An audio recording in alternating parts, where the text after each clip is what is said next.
Is it working? Yes, it is, sort of. Hello, everyone. Hello, sorry, I'm a bit all over the place as usual. Hello, Kieran. Hello, Sam, and hello, Euphoria APs. Probably Darcy. You have been perceived. Hello, friends. How are you doing? My name is Fiona. I use she, her pronouns, and this is Too Long Didn't Read Tabletop RPGs, in which I spend an hour or two looking at an RPG that has caught my eye through the random generator of my spreadsheet of RPGs, or from the Book of Doom, the bookshelves of Doom, or the Google Drive of Mystery.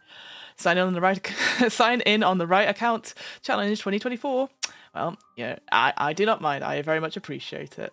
How are you folks? I've had a very busy weekend. I know in the UK you had your bank holiday weekend last week of August. I had my very first Labour Day, and let me tell you, oh, the downstairs is all painted, and I've still got bits of paint on me. You can't see because I'm. There you go. You got a little bit of paint. Can't see. My nails are completely covered in white. It's fine. I had a shower. It's great. Look, I guess my tip, not that you needed any DIY advice from me, someone who's never painted a room before, go for a colour that, like, you could actually see is different. Like, because we were like, no, we'll go for a similar colour because, that'll be all right. And then at night you're like, have we actually painted this section of wall? We don't remember. So yeah, it's all good, all fine. And I'm glad to be back, because, as soon as you miss a Monday, it's nice not to do stuff. Rookie mistake. You're telling me, but it's now done, apart from one little bit. But that's fine, because we had to pull out some curtain rods. Anyway, enough about my life. Hope you folks are doing very well. I'm very excited to get back into this Tuesday's edition of Too Long Didn't Read Tabletop RPGs. As I said, we look at an RPG that has caught my interest. And today, friends, she says, trying to find the actual... There it is. Today, friends, we are looking at something called The Hike That Binds Us. Also, if you notice that the music's slightly different today, it's because the server where we put all of our stuff is down because we had to unplug it for painting. And we've not plugged it back in, but we did plug the internet back in. So, enjoy this random selection of stuff I found on Creative Commons, and hopefully it won't be too loud. I thought it was a nice little melodic thing for it. Kieran says, moved house earlier this year, finally accessible home, hooray. So this struggle sounds very familiar. Yes. I will say, I love my partner. He bought this house. It is a very nice house. I get to put stuff up on the walls. That's very lovely. However, he has lived in it for 3 years and decided to wait for me to finally move, which I have now done, and then we could do home improvement projects.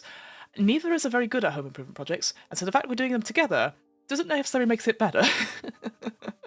But yeah, it is what it is. So I very much appreciate it. Well, hooray for new houses, and certainly accessible houses as well.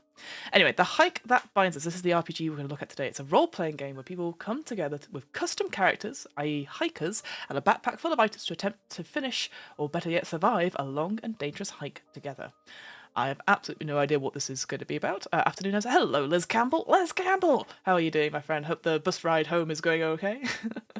You're just in time. So, yeah, we're going to look at The Hike That Binds Us today. Some proper dweebs in this chat, innit? Hey, I will get us a dweeb badge. Too Long Didn't Read Nerds Book Club. We'll go for that, shall we? Right, I'm going to move over because otherwise I'm just going to chitty chat all my way. But this is, she didn't, I was going to say, did I put it up? Yes, I did. So this is where you can see The Hike That Binds. I'm just going to close these other tabs, so in case I go onto them, because the music might go up. Oh, well done, Fiona. Move this one instead. There you go. So this is The Hike That Binds Us. Now, first of all, I really do like, she says, the cover. I really like the cover. However, it's not clear that this would be I am indeed on a bus. Very good. 10 out of 10 would wear. All right, I'll get my merch person on it. The merch person is me. So this is the cover for the Hike That Binds Us. It does, like, I like it as a prop. It looks very good. Like, you got that old sort of aesthetic, like, texture version of it. But the only reason you know it's that is because it's got the name at the bottom. But it says companion to The Hike That Binds Us, so it instantly makes me think, oh, this is the expansion or something like that. And it's not. So that confused me for at least a good 10 minutes whilst I was trying to find the actual core game, which is this game. But yes, it's on Drive for RPG. I think I put a link. Yes, the link is in the show notes. I think the link in the show notes goes to the actual website of the people that did it. It's the THAC Games. They're the ones who created it. I think it goes to their website, but I've gone for the Drive for RPG affiliate link so people can just see it as we're talking about today. So, as I said, actually, I'll just turn the music down a little tiny bit. We've got that dramatic piano playing. There we go. So The Hike That Binds Us is a role-playing game where players come together with custom characters, hikers, and a backpack full of items to attempt to finish, or better yet, survive a long and dangerous hike together.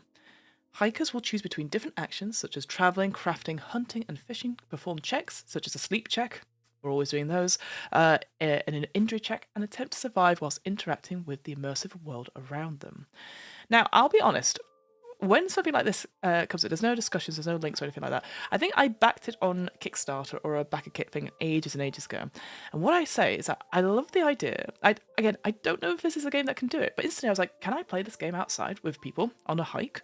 I don't know. I'm going to say the answer is probably no, but that's what came to my mind instantly, just because of the way the cover is. And I will say, like, again, what drew me to this when we were sort of looking at it, I was like, again, the cover was really interesting. And also, I just like the idea that this is a story of, it's one of those, it could be one of those films, like, a journeying from one place to another, could have other elements in it, such as horror or survival. We've seen those films like, is it called The Void? I can't remember. Hang on. Blinky plunky music. Turn you down a little bit. There we go. About there. Blinky plonky, isn't it? Probably turn it down for myself as well. That's probably better. There we go. Sorry, as you can tell, new things happening today. So yeah, I just found it quite interesting as a concept for an RPG. So let's just go straight into it. Yeah, it came to the catalogue roughly last year, and it's about 110 pages, about 99 pages. There's some extra bits outside. Nerds outside? Yes, I know, shocking. We're all at our computers, we're on our phones just now. Just don't panic, guys. I'm sure it'll be fine. But yes, I see the actually publisher's website. That's really it. Yeah, there we go. Products. Oh wow, they've got shows products from around the world. Very cool. They do books and films and games. How interesting. Some other bits and pieces. There you go. The Hike That Binds Us. There's where you can have and they've got an expansion for it that's just come out as well, called Wintertide, which again sounds more survival than anything else. So there we go. Anyway, and of course I've moved it off to one side so no one can see it. Well done, Fiona. Right, enough of that. Let's go straight into it. I will bring up the folder. So as always, on Too Long Didn't Read, Tabletop RPGs, we're going to look through this. We've kind of looked through the copy. It was an okay copy. Let's say, like, it gives an example of like what this game is, but it's not very flouncy or sort of flavoursome in terms of like what else you can do. It's just more of a practical thing, I guess, but maybe it's letting the cover speak for itself, perhaps. As always, we're going to look at what we like about this, what we think could be improved, and anything in terms of accessibility. As always, disclaimers at the top, I have not been sponsored by THTBU to look at this. It was just something that came up randomly on my thing, and I was like, oh yeah, I had this one RPG somewhere. I'm also not a game designer. I critique a lot of games. I run a lot of games. So again, it's more for me going, oh, this would be interesting. Would I run this game? Rather than like, oh, this game should be better. And then finally, disclaimers. It's about hiking. It sounds like there's going to be some survival stuff happen. So maybe there may be some in danger to life, maybe some in danger to wildlife, perhaps. Maybe it's more like a Firewatch theme, if you've ever played that game. So yeah, maybe those little bits of content warnings, but maybe it's just going to be so totally chill. We don't know. So, but as always, take care of yourselves and come back to the stream if you need to. Right, let's get started. So first of all, no alt text, unfortunately. But yeah, you can really see, like, if I zoom in a little bit, look at the, I love this sort of like battering and bruising, the sort of like textured stuff on it. And I like this, like you see the detail of it. There's like two hikers silhouetted against like a little sun with some trees. And there's a deer over there, maybe a stag. And it says, trail menu for hikers and trail guides, a companion to the hike that binds us as well. Printed in Canada. Graphics and wording of this game are property of Humble Approach Collective. So the THA Games. There you go. Great. All right, I've got some. Yeah, I was going to say some special thanks and stuff. Although it attempts to simulate a real hiking adventure, please do not take this on a real hike, as it will provide little use in an emergency apart from being fuel to a fire. Okay, fair enough. I kind of wish that was a bit more bold, perhaps, because I'm like, yeah, let's play. Okay, let's look at this. So like I said, this is roughly about 99 pages, but there are some additional downloads, which I'm going to show you now. We have a character sheet, which is form fillable, which is nice. It's quite a nice, straightforward. I like the sort of silhouette of this backpack here.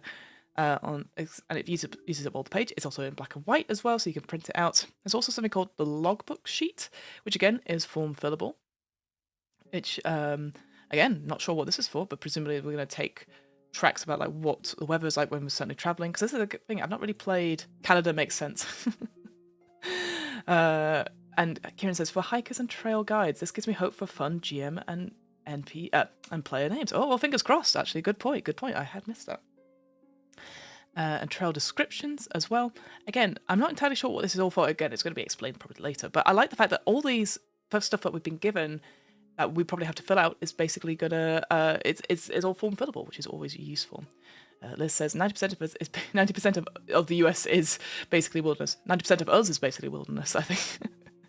And then two other things that I got out of this as well were these maps as well. So this is the Westfield network, and it's got like a couple of bits and pieces. Again, I don't know if you would use this necessarily. Presumably that's the case.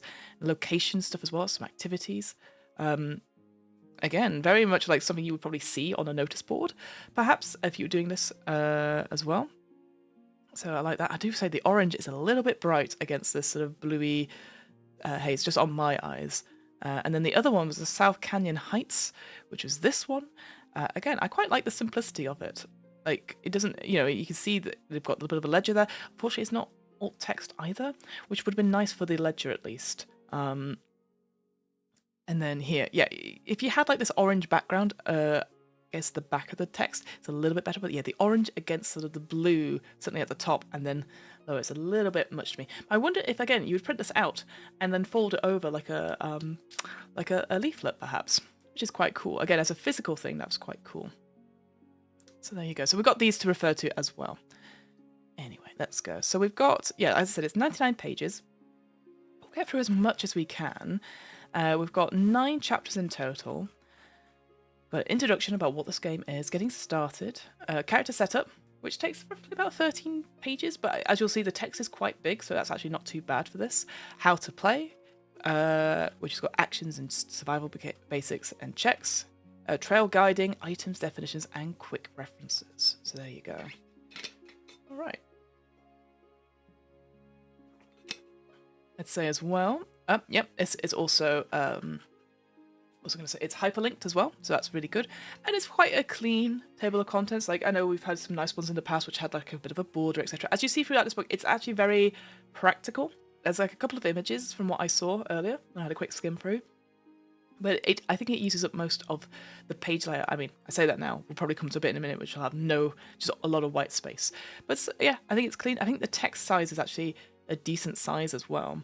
Obviously, we'll zoom in a little bit just for the sake of it, but I actually think this is quite good too. If it was like I assume like a small like A5 book, because that's what I assume for like these sort of camp trail guides. You're not going to have an A4. You're going to have probably a small version of a book, right? Right. Let me make sure we don't want to enable scrolling. Let's just go straight to the introduction. So yeah, there you go. See what I mean? Like a very simple like lap line, and that and also. We've got, just across the page, we don't have columns, guys.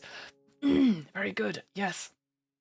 So, introduction, section 1, about this game. And tip, bolded words can be looked up in the section 8 definitions. Amazing, big fan of, and look, that's hyperlinked as well. Great, I think that's just, again, something that's accessible if you're like, I don't know what that means, rather than having it at the front with like a glossary of terms. Like, I know sometimes you have them at the front and sometimes you have them at the back, but like it's just like hyperlinked to the actual section about it. Very good.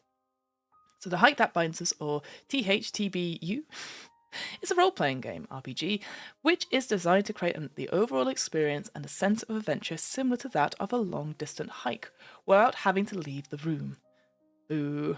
So yeah, those outdoor nerds, they could stay outdoors, we're going to stay indoors and imagine a hike. The game is designed to be played through multiple sessions, with the goal being complete the hike. The Hike That Binds Us is based on similar gameplay principles of other RPGs, and here are some basic elements that make up the game.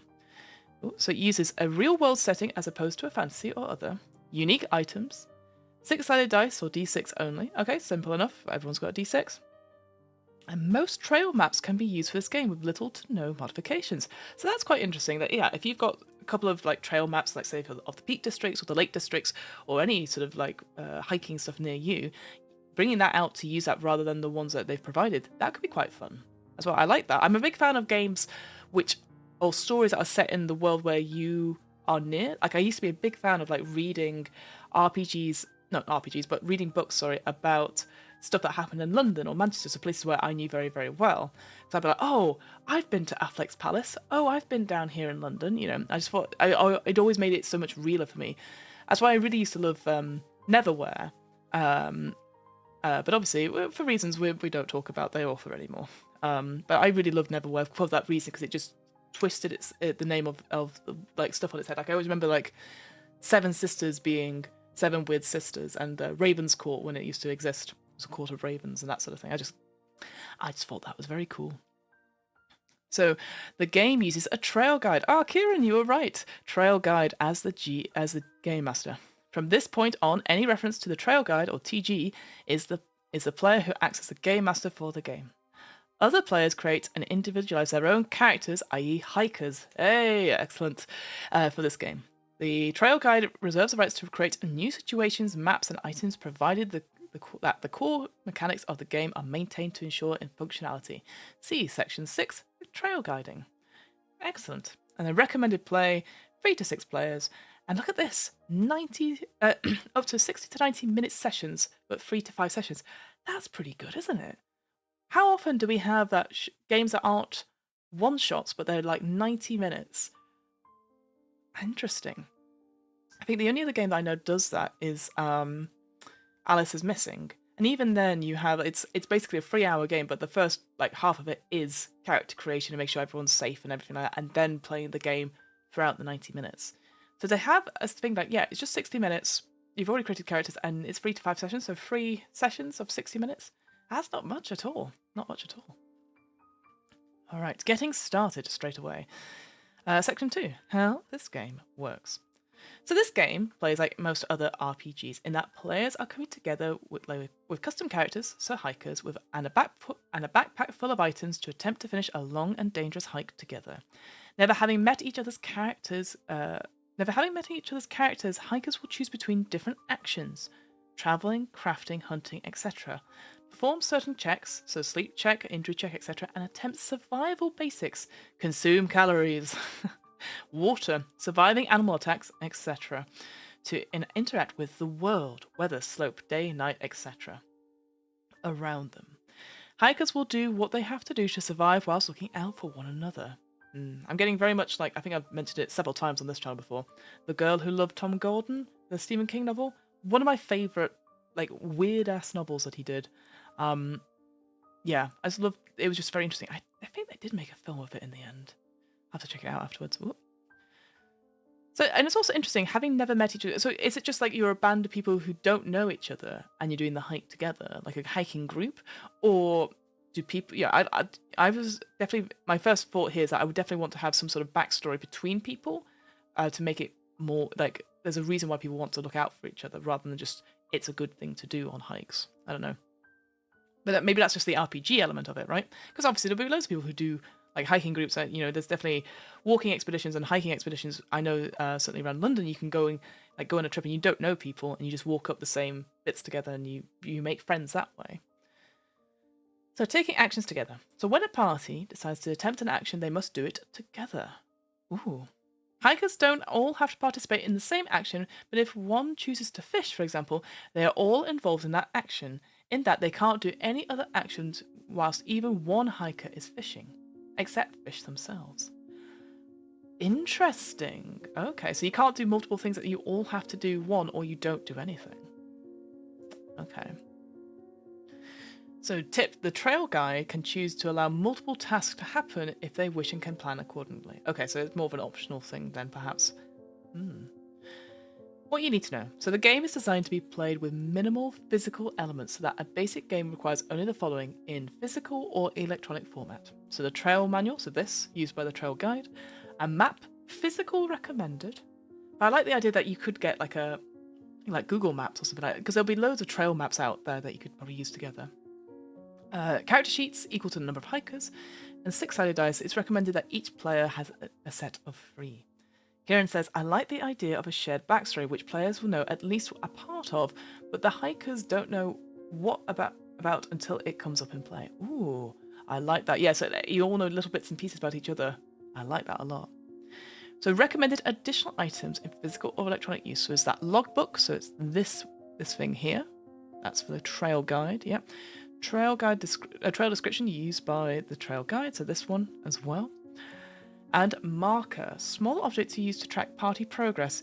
When using a physical map, recommended using something from nature. Oh, that's quite nice, isn't it? I like that. Like a little bit of natural ephemera. Maybe like a pine cone. Planning a game. Before planning a game, there are a few things that must be established. Choosing who will be the trail guide is the first step. One of the players will be required to be the trail guide. They will be responsible for tracking the party's progress through the hike and referencing the trail manual, this book, whenever required for rolling, decisions, etc. See Section 6, Trail Guiding. The trail guide should become familiar with this entire manual. But here's a question. So one of the players... So is this still like a GM-less kind of game and just one facilitator, but they can play as a hiker? Possibly? Maybe not. I don't know. It didn't really say. So, becoming hikers. All players who are not the trail guide, are hikers. Players who are hikers create and manage one character each. Hikers should read the following sections at minimum. So this is quite nice as well. This sort of like, you're like given this book, you can be like, okay, so for me, I need to read these 4 sections, and there's a hyperlink straight there. So that's pretty good. Like I quite like that as an accessibility thing. Like it's just already hyperlinked. Like these are the things you would need to know. Worldwide Wrestling did the similar thing as well, which I quite enjoyed.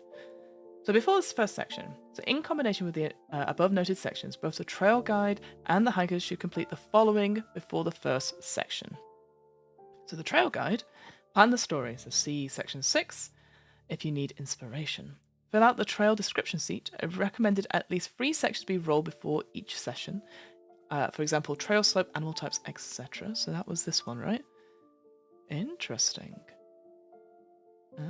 Okay. You can see here at the bottom... Oh, you can't see because but there you see at the bottom we've got this passive, aggressive, trail slope, resources, etc. A few bits and pieces. I will say, just want to check, can I... I don't think that is screen readable though. I think these bits are. Yeah, I think it's form fillable, but I don't think the other elements are screen readable, which is a shame. Yeah, I don't think so. And the same here, I'm guessing. Oh no, this is. Sorry, I have to check these things because otherwise I don't know. Yeah, I think. Oh, unfortunately, the trail description guide is not screen readable, but the logbook is, and presumably. Oh no, the character sheet isn't either. How weird. So you can tell this is my super way of knowing that something is screen readable by just clicking on it and hoping for the best. Love a passive aggressive trail slope. Yeah, absolutely. No slap. No. Fill out the logbook sheets. Recommended at least 3 days be rolled before each section. So e.g. weather. So that's that logbook one. So here. Interesting. So yeah, if you look at the details of it, it says like daylight hours, night hours, and sleep hours. And weather, I'm guessing at the bottom, we've got travel speed. We've got rainy, extreme temperature, which then goes into hot and cold. Weather effects and health check. Interesting. And I see, look, we've got here, at the bottom here, we've got like daylight hours of 12 hours and then 6 hours of sleep and then 6 hours of night and then 6 hours of sleep. Interesting. Interesting. I have no idea what any of this means yet, but that's all exciting. Review the map, especially if you're using a custom one, and determine roughly how many sessions you want to have. Okay, straightforward in terms of prep. Hikers, become familiar with the game by reading the above noted sections for the hikers and complete the character sheet setup steps 1 to 7. So I like that. It did instantly, again, I know it seems very straightforward, but like having it in writing saying, okay, for the trail guide, you need to do these things in terms of your preparation. Hikers, complete these steps, but read these sections that we've already highlighted for you. Simple, straightforward. I like it. First session. So before beginning your first session, all hikers should complete character sheet setups 1 to 7. I was going to say, there you go. steps 8 to 11 together, I'm guessing. So you do the first part separately and then the second part together. So the very first session will be a conglomerate of finishing character setup and planning route, picking the start and ending locations and introductions at a minimum. The following list contains things that should happen in the very first session. So all hikers complete character sheet setup 8 to 11, set the scene, describe the location where the hikers all meet, introduce the hikers to each other, and discuss/plan the route. This may change depending on the story progression and the player's desire. After all these things, actually, sorry, I realised I should move this back, shouldn't I? Whoop, there we go. After all these things are completed, the hike can begin. Depending on time, this may take the whole session to get through these steps. I'd say even this should be maybe a session 0, so therefore you put your safety stuff in it as well. He hasn't really spoken about safety tools or something like that, so... it feels like it doesn't assume any prior knowledge of RPGs, which I always like to see. Yeah, no, I agree as well. And that's the thing about, like, stuff... Like, I don't know about anyone else. Like, obviously, as someone who runs a lot of RPGs and also who plays in a couple of them as well, I know there's always going to be a little, like, bit of homework before you start playing. So I like how this is like, if you read the first bits, here's all you need to know. And it's just straightforward rather than like having the GM to explain like, oh, you need to read sections 1 and 2 and 3, you know? It just says players, you know, and it's just a simple like couple of lines as well. So and not all RPGs do that. Right. Regular sessions. So, there we go. You see what I mean about the text though? I don't have to zoom in, it's great. Regular sessions. Each session after the first should start from where the previous session left off. Makes sense. The number of total sessions, should roughly determine prior to beginning your first session. The amount of sessions should be based on the desire of all players and agreed upon. There you go. Expectations. So a good starting point is 3 to 5 sessions. And that being said, depending on the player's pace and situation resolution speed, it could take more or less time than average to travel. Speeding up or slowing down the travelling speed can help align the end of the hike with the desired session. Skipping ahead in days and trail sections or shortening the hike can also accomplish this, although it should be used only as a last resort. The trail guide will need to plan each section before the beginning. It is not recommended that more than one session is planned with too much detail because you never really know where things will end up. Here is a rough list of things that should be accounted for before the beginning of a session. So, a quick recap of the previous session. Start at the beginning of a new day. A weight check, presumably like how much you're carrying. Like items and stuff. Resolve and or progress any ongoing special events or travel role events. Before you end a session, make sure the logbook sheet is up to date, make sure the trail description sheet is up to date, and record any special notes about things that are currently ongoing. And then in between sessions, the trail guide should plan how to resolve ongoing special events / travel roles events, plan new special events, and gather information about characters to use in the next session. So this is interesting.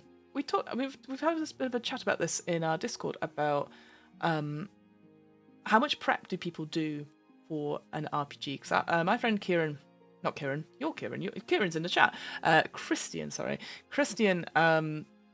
did a video recently about how certain RPGs, such as D&D, maybe expect a lot of like, maybe there's an expectation to lots of prep for it. So like, you know, encounters, setting up the BTTs, all that sort of thing. And a lot of the time, like certainly I know I'm a big fan of just like knowing the rules and improving, but like how much prep do people do, and what kind of preps do they do? Because it's not, is it setting up a VTT? Is it designing encounters? Is it just thinking about ways to do speeches for monologues, all that sort of thing.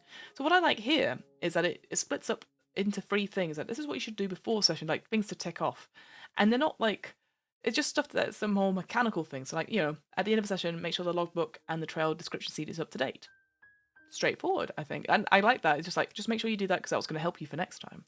And then in between sessions, that prep again. How do you plan to resolve these special events? And it's just little simple things about thinking about stuff.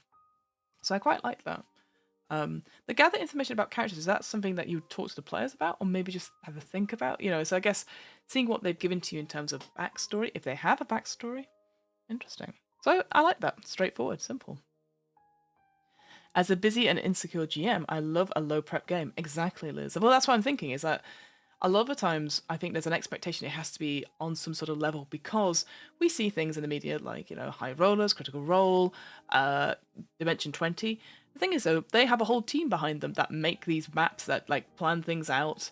And we all just want GM that has access to things. So it's absolutely, I think we shouldn't be overwhelmed as someone, especially when we're in a world of people, who have ADHD, who have issues, not issues, but like have a struggle against or struggle to prep, because again, life gets in the way. So absolutely it makes it feel like everyone at the table is responsible equally. Absolutely, I really love that. Oh, and there you go. So character setup. So here we go, straight into that. So this is a step-by-step guide on how to set up a character / hiker. I do think that we should just change them. I feel like it's like players, characters, hiker. Just call them hikers. Like, I know, I think it's trying to indicate like your character is this group of hikers, But I think just change it over to that. It is generally preferred that characters are set up before meeting in your first session, steps 1 to 7, to allow for some anonymity between hikers. So that's what we were talking about before. That's what Kieran was talking about. Nice. All right, so character setup. So we can look at the character sheet we've got here as well. So first step is choose a name. So instantly I'm going to be rubbish at this. So choose a name for your hiker. This will be your hiker's name throughout the entire hike, so make sure you like it. Oh, the pressure. When the game starts, the other hikers should not know who you are. Okay. Select step 2 is age. So select any age you wish. See below for what, when, and how to apply the effects based on age selected. Okay. So we've got some ability modifiers here. So 25 or younger, you have a 1 dot to stamina, which apply after step 8. This is interesting. So yeah, sometimes when you do these character creations, sometimes you put the stuff in and then it's modified throughout. But I like the fact it just tells you here, like, just remember this for now. Don't add it after step 8. I quite like that as a result.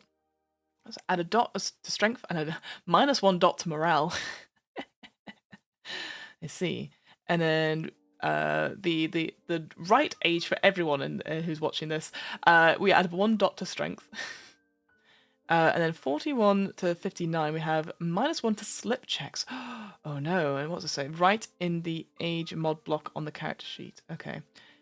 Is this where we say, is this the age group where we go, with that, sorry, you folks might have seen this, but it's you change your tone about, they fell down. You go, they've had a fall. Is this the age group? That's when it starts. And then I can see 6-year-old is -2 to slip check, so they had a fall. And then we've got +1 dot to survival, +1 dot to morale for the 41 to 59 age group. And then 6-year-old is +2 dots to survival and 1 dot to morale. Interesting. So no morale for no morale for the sort of millennial group there. Fair enough. Okay. Step 3 is your occupation. Your occupation is what you did for a job up to the day before your hike. Consider age and backstory when choosing your occupation. This is the one major defining feature of creating your hiker. The occupations listed below are broad general categories that can be further defined if desired. For example, the professor occupation could be more specifically defined as high school math teacher. Players can choose an occupation not on this list with the permission of the trail guide. Use modifiers on occupational skills from the closest related occupation. Note that the descriptions below can be used as a guide. Feel free to embellish the occupation with different character traits. Okie dokie. So let's see. So reading the top one is professors are educated and used to teaching others, but not being taught. Hates the outdoors, but is stubborn and determined. Generally, the professor is learned enough to appear as though they know what they are doing, even if they have no idea. Ability modifiers, so they can reroll up to 2 abilities during step 8 of character creation. Cool. Okay. And then their special skill is can mimic the modifier of another hiker for up to 2 rolls per day. That's quite cool, because that's sort of like you see by learning, perhaps, but don't want to be learned by. I can see it down there. Internet personality. We'll get there, I promise. Engineers are calculated and intelligent. The engineer relishes in crafting and building. Longing for a problem to solve, it is likely that the challenge is part of the reason they wish to attempt this hike. Knowledgeable in real world situations, the engineer generally goes at the problem solving alone. So, the ability modifier. So the survival modifier never drops below 0, even after applying temporary ability modifier. Ooh, I wonder is maybe your health is then related to that it drops down there. Oh, I wanted to see what the double dots, the double asterisks were. We'll come back to that. So, and then the special skill is -2 hours to crafting and shelter building time required. Cannot be less than an hour. So interesting. So okay, it makes you're quicker at building stuff. Now, internet personality. So from making jokes to writing sketches, the internet personality is a jack of all trades in acting like a jack in a box. Able to create fun in any situation and unpredictable. Being a social media guru lends little advantage for hiking, and soon as the batteries die in the camera, reality hits. Although it is likely that they appear outdoorsy and probably have probably even written blogs on their outdoor prowess, they are only glorified DIYers who have mastered little to no skills, with the exception of entertaining people on an online platform. +2 dots to morale, that's the ability modifier, and then +1 to temporary morale modifier to all other party members when there is no temporary morale modifier applied to this character. Start with a phone, which gives a +1 temporary morale modifier to the hiker who carries it. It takes up 1 item slot in the backpack of the carrier. Interesting. I actually think I know someone that would fit that personality very well. We have a religious leader. Faith is the... Oh, let me put it back down. Faith is the pillar. It's their pillar. Lack of experience is their downfall. Always wish to be of great comfort to those around them, but usually to a fault. Not everyone wishes to have spiritual aid, but the religious leader often forgets this. During times of trouble, it is often the first task of the religious leader to stop, reflect, and contemplate rather than take action first. Not always bent on being right, but rather always hoping to be needed. Their thing is morale modifier never drops below 0, even after applying temporary ability modifier. Holy text is an automatic item which can be given to any hiker to boost temporary morale to +2 while carrying. It takes up 1 item slot in the backpack of the carrier. Okay.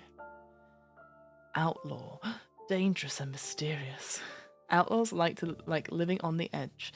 They prefer to be at the back of the line and will argue to get there. Never really trusts anyone. It is likely the crime committed is very secret to them. Often things remind them of their dark and scary past. Outlaws are very unlikely to help someone without a promise to be compensated for it. Do not cross an outlaw, as it might be the last thing you do. +1 dots to survival. Can re-roll cache searches or first selection to cache items. Sleeping under the stars has a +2 modifier, unless it's raining. Then we have athlete. Let me move this up so people can see. There we go. Fast, fit, and furious. Ah, yes, I remember that film. The athlete is always going to be physically and mentally able to handle whatever it is that challenges them. The biggest downfall to the athlete is their relentless need to compete and prove themselves. At the risk of their bodies, they will attempt nearly anything without the aid of another to show that they are the best darn athlete that's ever been. Athletes come in many forms, from runners to mixed martial artists and sports players. Stamina modifier never drops below 0, even after applying temporary ability modifier, and they get a +2 to all slip checks. And then we have librarian, medical professional. I just wanted to see if it gives us the dots. Soldier and trapper. I won't read them all out, just because I wanted to see where the dots are. But we've got lots of different archetypes. Ooh, pilot, beautician. These are specialized. Excellent. I want to read this one out then. So hair, makeup, manicure, you name it, they'll do it. Need to pick me up? Look no further than this one-stop vanity buffing machine. Beauticians come along with all the social abilities to bring people together when they want to, and rip people apart also when they want to. Their greatest weakness is within themselves, which is always wanting to look and feel their best. So when the hike gets dirty, tough, and grueling, the beautician needs cooling. They have no modifiers. and has the ability to make a persuasion roll when trying to convince an individual or group of making a decision. Roll a d6 and a roll of 5 plus convinces the other players.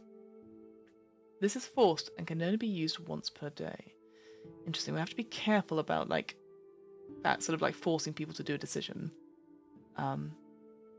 Chef carries a spice to. Oh, there we go. Here we go. So yeah, so it's just apply these things after step 8 and write in the occupational model. I guess because the age stuff and your occupation could switch things up a little bit. So write in the right where it is. Okay. So we've got what? So we've got 1, 2, 3, 4, 5, 6, 7, 8, 9, 10, 11, 12, 13. So we've got 13 occupations. I think the only thing I'd say is just I would keep. I understand, like, obviously, if it's reading it through, you don't, like, I just think you just need that top headers of each column on all the pages. Because, like, the ability modifiers and special skill, I think they seem simple enough, but, like, I think you just as a reminder throughout. Because what if you printed this out and people had, like, couldn't find it? They didn't know what this meant or what these things mean. It should be straightforward enough. It feels very straightforward enough, so. Okay, step 4. Backstory. The backstory helps provide a chance to define and customize each hiker. There will be times when the party will have to vote on which way to go. Your personality will help shape your decisions for good or for bad when faced with challenges and events. Where? So where did you come from? Describe in a line or two where you came from. This could be a description about your country of origin or even your state of mind before deciding to go on this hike. Be creative.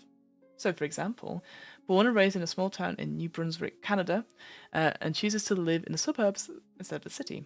That's a nice, straightforward thing. Again, maybe I would have like a random table of things to roll on, perhaps, just to give an example, or to give something as a jumping off point.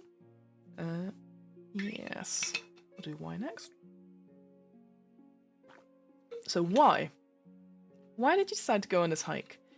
This is meant to add to your backstory and ultimately your character. Think about what events led you to decide to go on this hike. So for example, wanting to go on a challenging hike to get away from parental duties. And then, special skill.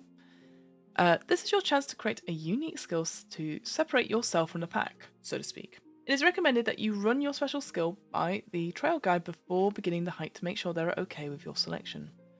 All special skills have a +1 modifier to the area of your choice.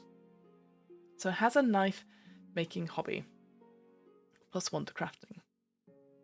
Again, it would be cool to have like some examples, like a random table, but equally I like how you could just come up with something and that it's maybe something to do with like, it's like, oh, I brought this from my life and this will be helpful on the hike itself. I'll bring this up down here again. Maybe I'll just do there. That's probably better, isn't it? So a well-defined hike and thought-out special skill may help sway some decisions when making a challenge roll. So, for example, a knife-making hobby can help you restore a broken knife during a special event. Step 5 is badge. The hiker's badge is the graffiti of the forest. On your way to the hike, you read somewhere that it's considered tradition for each hiker to etch their badge symbol into trees, rocks, and/or shelters whilst you hike. Now you know who you are. Draw a badge. Now that you know who you are, draw a badge that encompasses your character. It can be simple or complex. This tells future hikers just who you are. Interesting. I'd say maybe don't do this if you're doing actual hikes. Like, don't scratch stuff into trees. Completed hikes. If you complete the entire hike with a particular character, you can show that honour by filling in one of the circles below the badge on the character sheet, signifying that you are a serious and accomplished hiker. For each dot filled in as a completed hike, out on the next hike you can add a 1 dot to any ability you wish. So it's almost like levelling up. Okay. A completed hike means you went from one end of the map to the other, or completed a custom hike designed by the game master, the trail guide. Okay, step 6, emergency items. So each player chooses 3 emergency items they wish to carry them. List the emergency items in your backpack where indicated on the character sheet. Let's have a look. See, there you go. Emergency items are here at the bottom, and there you go. We've got stamina, survival, strength, morale. Those are the 3 abilities, and we've got the modifiers here as well, and temporary modifiers. Interesting. Oh, and then that's where then you can write all the stuff here. I see. For the age and your occupation. That's on the right-hand side. I wonder if I would put that. Well, no, because I feel like obviously in Western cultures we read left to right, so it makes sense that all the important stuff will be on the left side of the character sheet. But I don't know. Yeah, it's because I didn't see that. I didn't spot that at first. So that's on this right side. So it's like here's stuff that's useful, but we don't need it throughout the whole thing. Whereas the stuff on the left we'll always need out for it. So maybe that's interesting why they've designed it like that. And yeah, here's the backstory: where, why, and special skills. It's all on the left hand side. I guess even you could like fold it up like a leaflet as well. You got some. Let's see, they've got some weather advantage. You see that little weather advantage there at the bottom, and strength. Interesting. I guess it's not strength. It's the temporary. So if you've got less than 10 kilograms in your bag, you get a +1 temporary strength because it's quite light, and then 15 is -1 temp strength, and the max you can carry is 25 kilograms. Oof. Fair enough. Keep in mind that emergency items do not count towards your total weight, so see section 7 for items. And then finally, before we go into like collaborative backstory, we've got backpack items. Choose items to put in your backpack. Check first to see if there are any occupation-related items. Your backpack can hold up to a maximum of 25 kilograms. If you've got less than 10 kilograms, you get a +1 temporary strength modifier. Over 15, you get -1. I've just said this, and the max 25. So each item has a starting quality, which is the maximum amount you are allowed to start with. Throughout the hike, any items collected can be placed or removed from your backpack and can have a maximum quantity of 3, more than the starting quantity per item slot. So if they exceed 3, then they must be placed in another item slot in your backpack. Items can be used without having them in your items can be used without having them in your own backpack as long as another party member is nearby and consents, and or items that are recently found in a cache or event, or near your character in any other way. Okay. Oh, excuse me, my stomach rumbled then. Consider the following checklist when picking your items, and then see section 7 for items. So, I like this recommended hiker packing kit. So sleeping, consider how you're going to sleep at night. Fires. Fires are essential. Consider bringing suitable fire starting sources. Fires require a minimum ignition source, so matches or a lighter, and fuel. Calories and hydration. So bring some food with you to start. Might even want to consider bringing extra water. 100% must bring extra water on these things. Weapons. Animal attacks are inevitable. Make sure you have a way to defend yourself. As a bonus, weapons are also good for hunting and some crafting.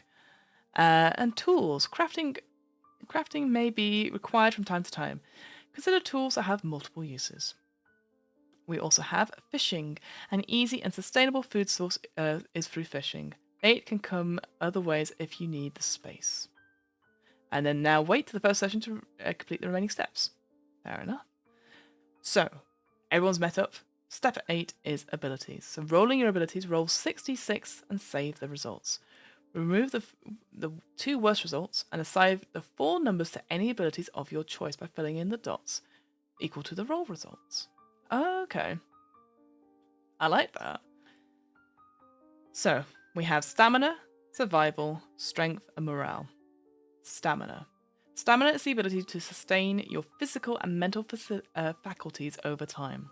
If your stamina is low, you are more likely to get tired and perform tasks weakly. If your stamina is high, you will likely perform at your highest potential. And so, for example, the checks here will be slip checks and travel event rolls. Survival. So this is your aptitude in the wilderness. It is a measure of how likely you are to make the right decision whilst trying to survive. This is perhaps the most important ability to keep maintained, and this has got loads of things attached to it here. We've got hunting and tracking, gunshot, fishing, crafting, scavenging, and just fire. Strength. Strength is your ability to be strong and able to do, and as being strong and able when doing physical tasks. Keeping up your strength is important to help prevent potential injuries. So here you've got animal checks and more slip checks here. So stamina and strength. And then finally, morale. This is kind of like your mental strength. It will keep you motivated, help you make proper decisions, and ultimately help you keep your head in challenging situations. If your morale gets low, you are more susceptible to emotions like fear and stress. And here, injury and lost check. Oh dear. Dear, oh dear. Step 9. So after filling in the dots based on the roles, apply any extra dots from age, occupation. See steps 2 and 3. So yes, you should all have that sort of like listed here, but then you add it afterwards. I see. Once the dots are all filled out in each ability, apply the modifier based on the chart below. So again, usually the same sort of thing when we have this sort of like modifier ladder. See, yes, I'm just trying to look here. So it looks like every even number, it changes to the next one up the ladder. So if you have 1, it's a -2. Oof. An average is just 3 or 4, like just straight rolls. And then 5, 6, +1, and then 7, fill out a whole 7, you get a +1. Step 10, weather advantage. So each hiker has a weather advantage to any one particular weather condition of their choice. Choose between the different weather types and fill in. The modifier by default is a +1. A weather bonus is applied during slip checks. At this time only, the hikers may choose to remove 1 ability point from any of their abilities to increase their weather bonus to 2. Interesting. So yeah, you could be like, actually, I take 1 away and then put it in the weather bonus. Okay. Oh. Okay, so fill out your... so step 11, calories and water. Fill out your calorie and water status as 500 cals, 1000 cals max, and 5 liters, 10 liters max. Additional food and water can be added through your backpack. And then it's got this on its side. I'm going to rotate this. Everyone's going to hate it as a result. Okay. So, again, this image obviously would have been much more helpful, I think, at the beginning, because it shows you in which order you go through. So that's where the badge is there. So you're going from right all the way down step 6. Where's step 6? Step 6 is here.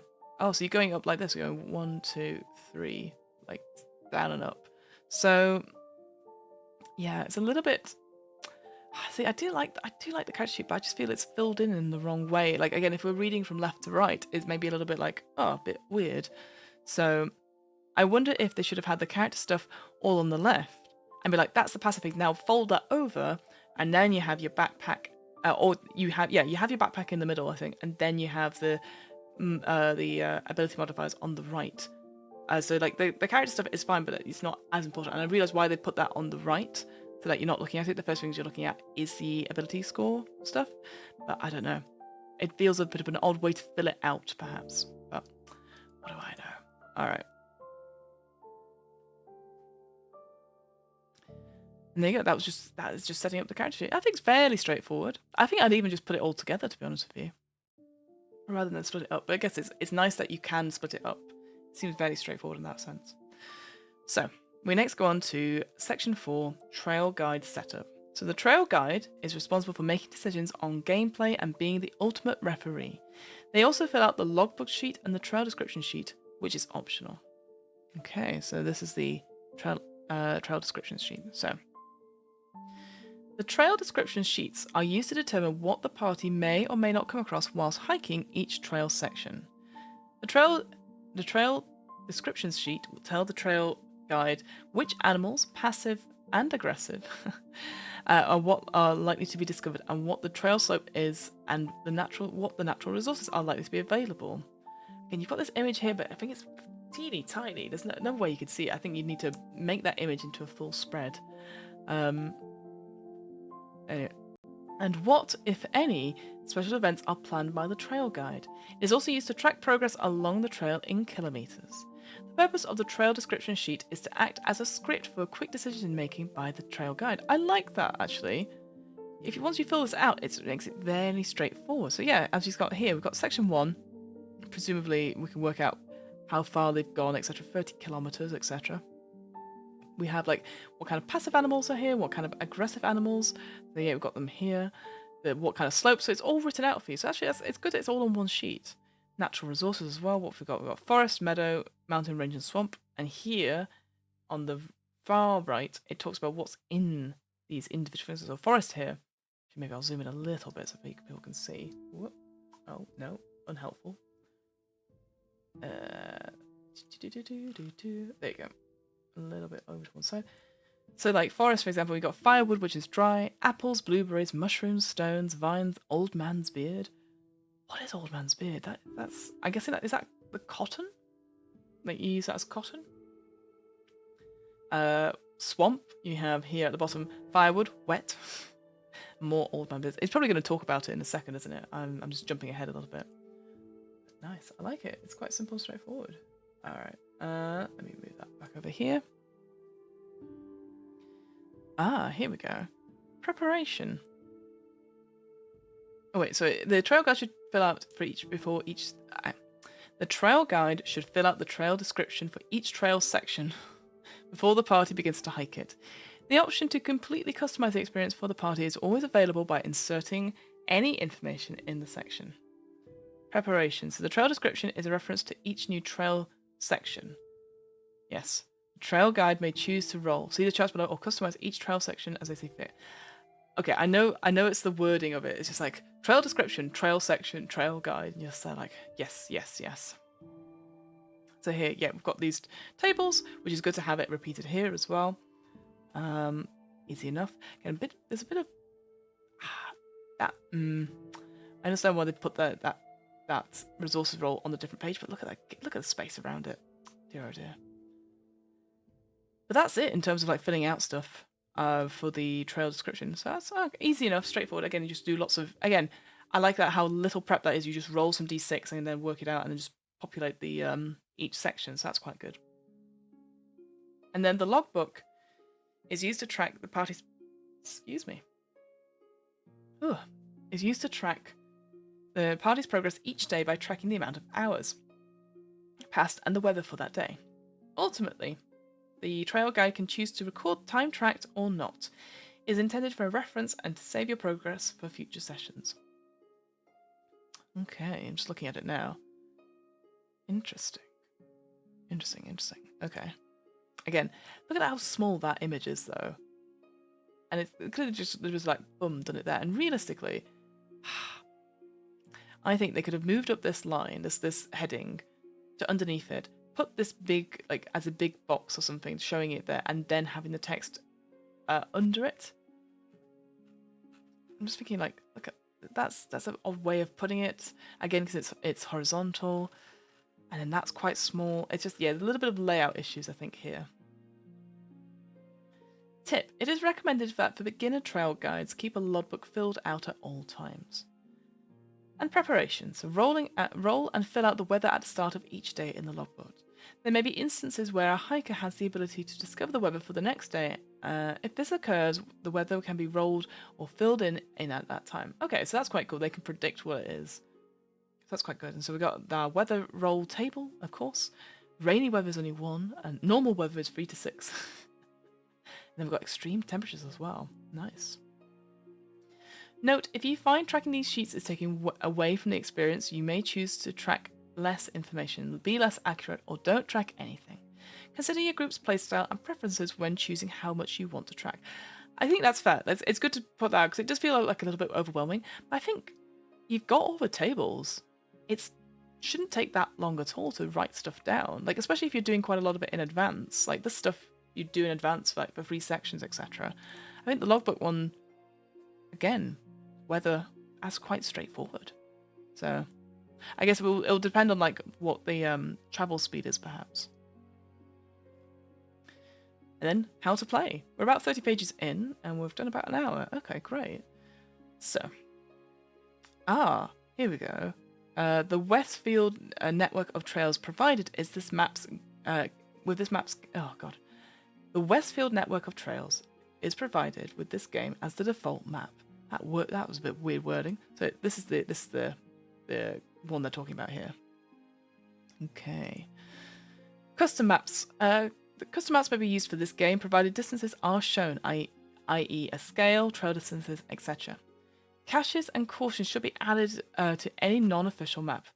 Real trail/hiking maps can be used with only a little effort. Use the default map and legend and legend as a reference when working with or creating new maps. So if I go to it, this one.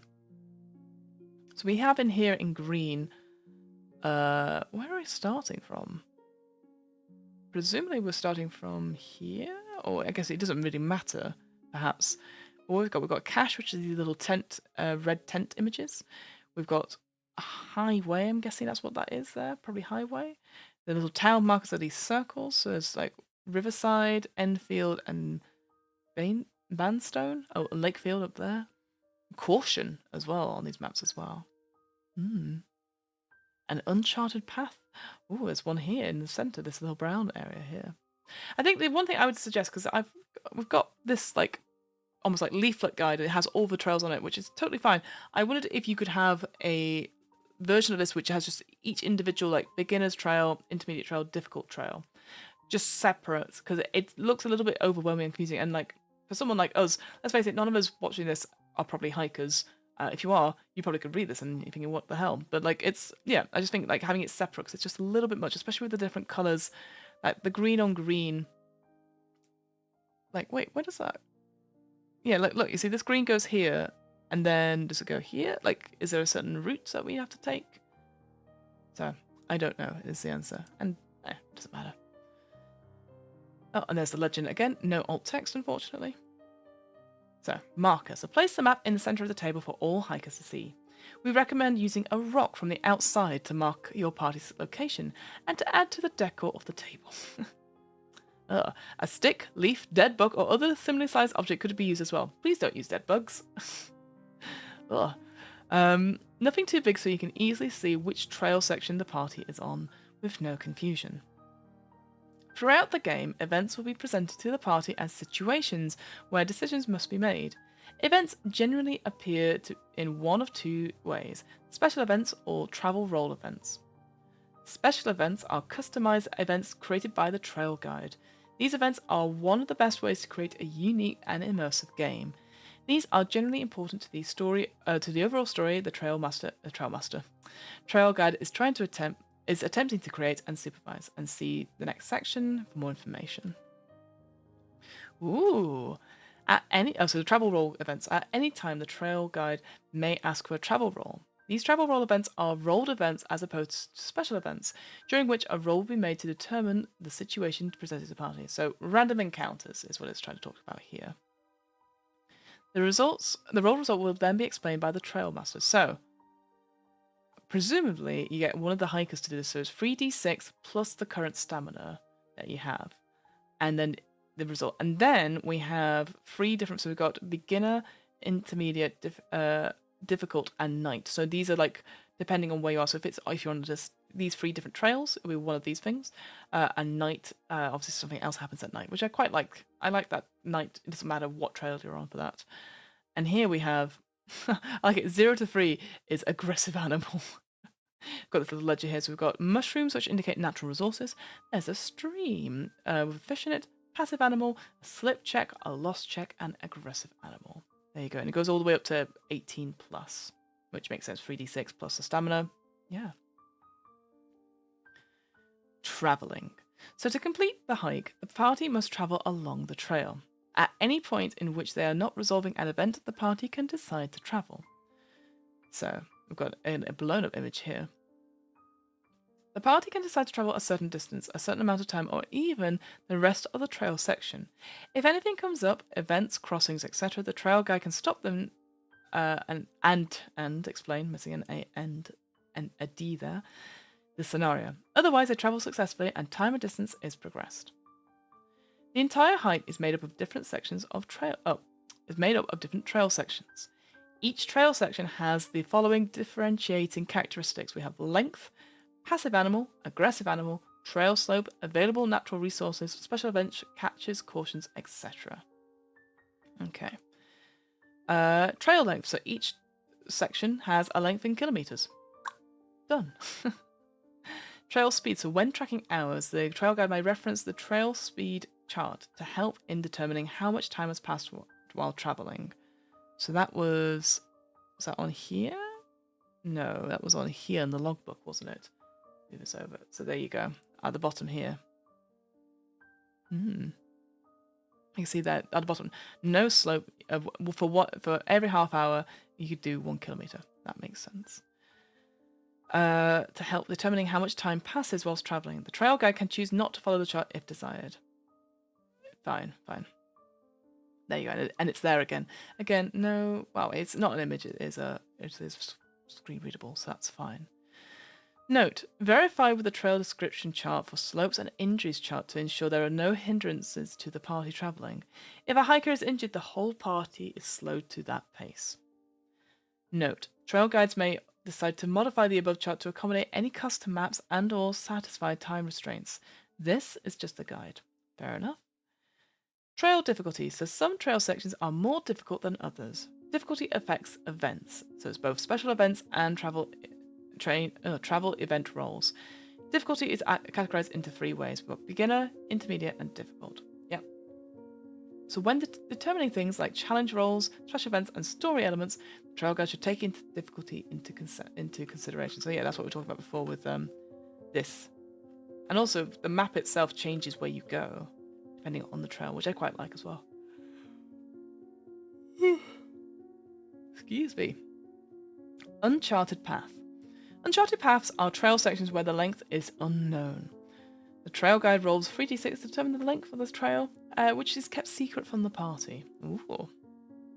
This information can be written on the trail description sheet, and in general, many characteristics as possible should be kept from the party to add to the mystery of the trail section. Interesting. I like that. I like that. Yeah, it's not all as straight out and easy. Again, has that, oh, let's just take the shortcut. It's not a shortcut, you know. A day phase. So a day consists of 12 hours of sunlight. Most often, these are the best hours to travel, perform actions, etc. And then the night phase consists of 6 usable hours and 6 hours reserved for sleeping. The first 6 hours of the night phase are usable hours and the party's last chance to set up camp, campfire, shelter, etc. There is a separate section of the travel event chart dedicated to traveling at night. Yes, we saw that earlier. Doing anything at night can be risky. Save the night hours for basic tasks like cooking and fires. Ooh. Weather. Weather affects how pleasant and or difficult a hike can be in many different ways.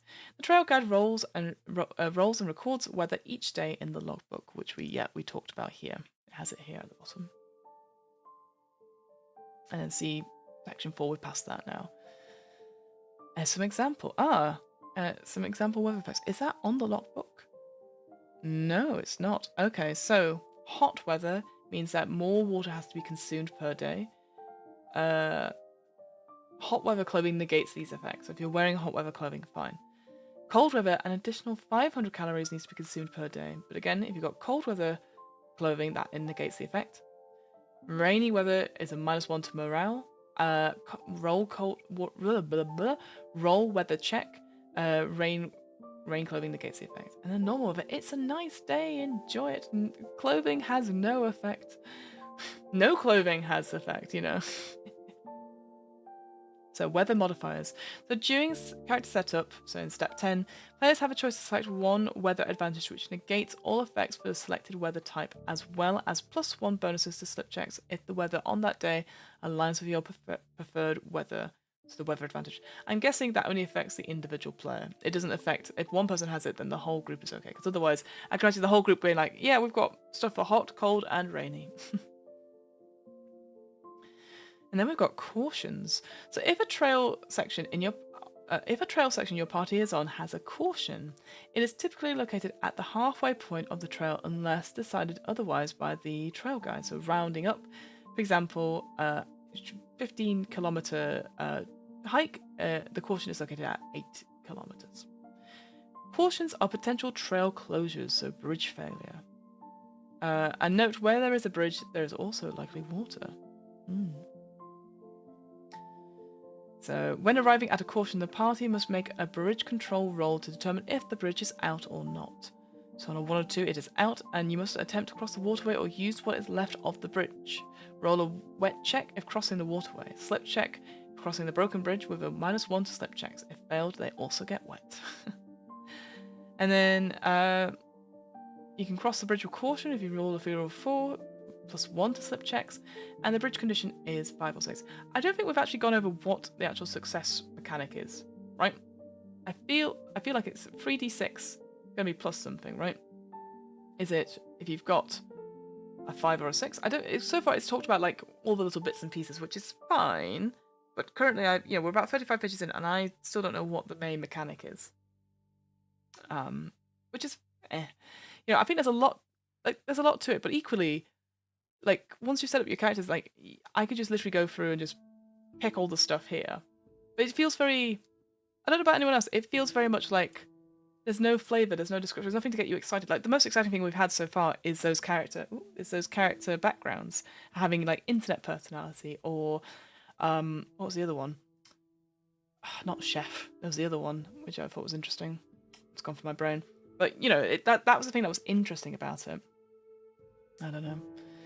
Then we've got caches, which are old campsites created and left by previous hikers.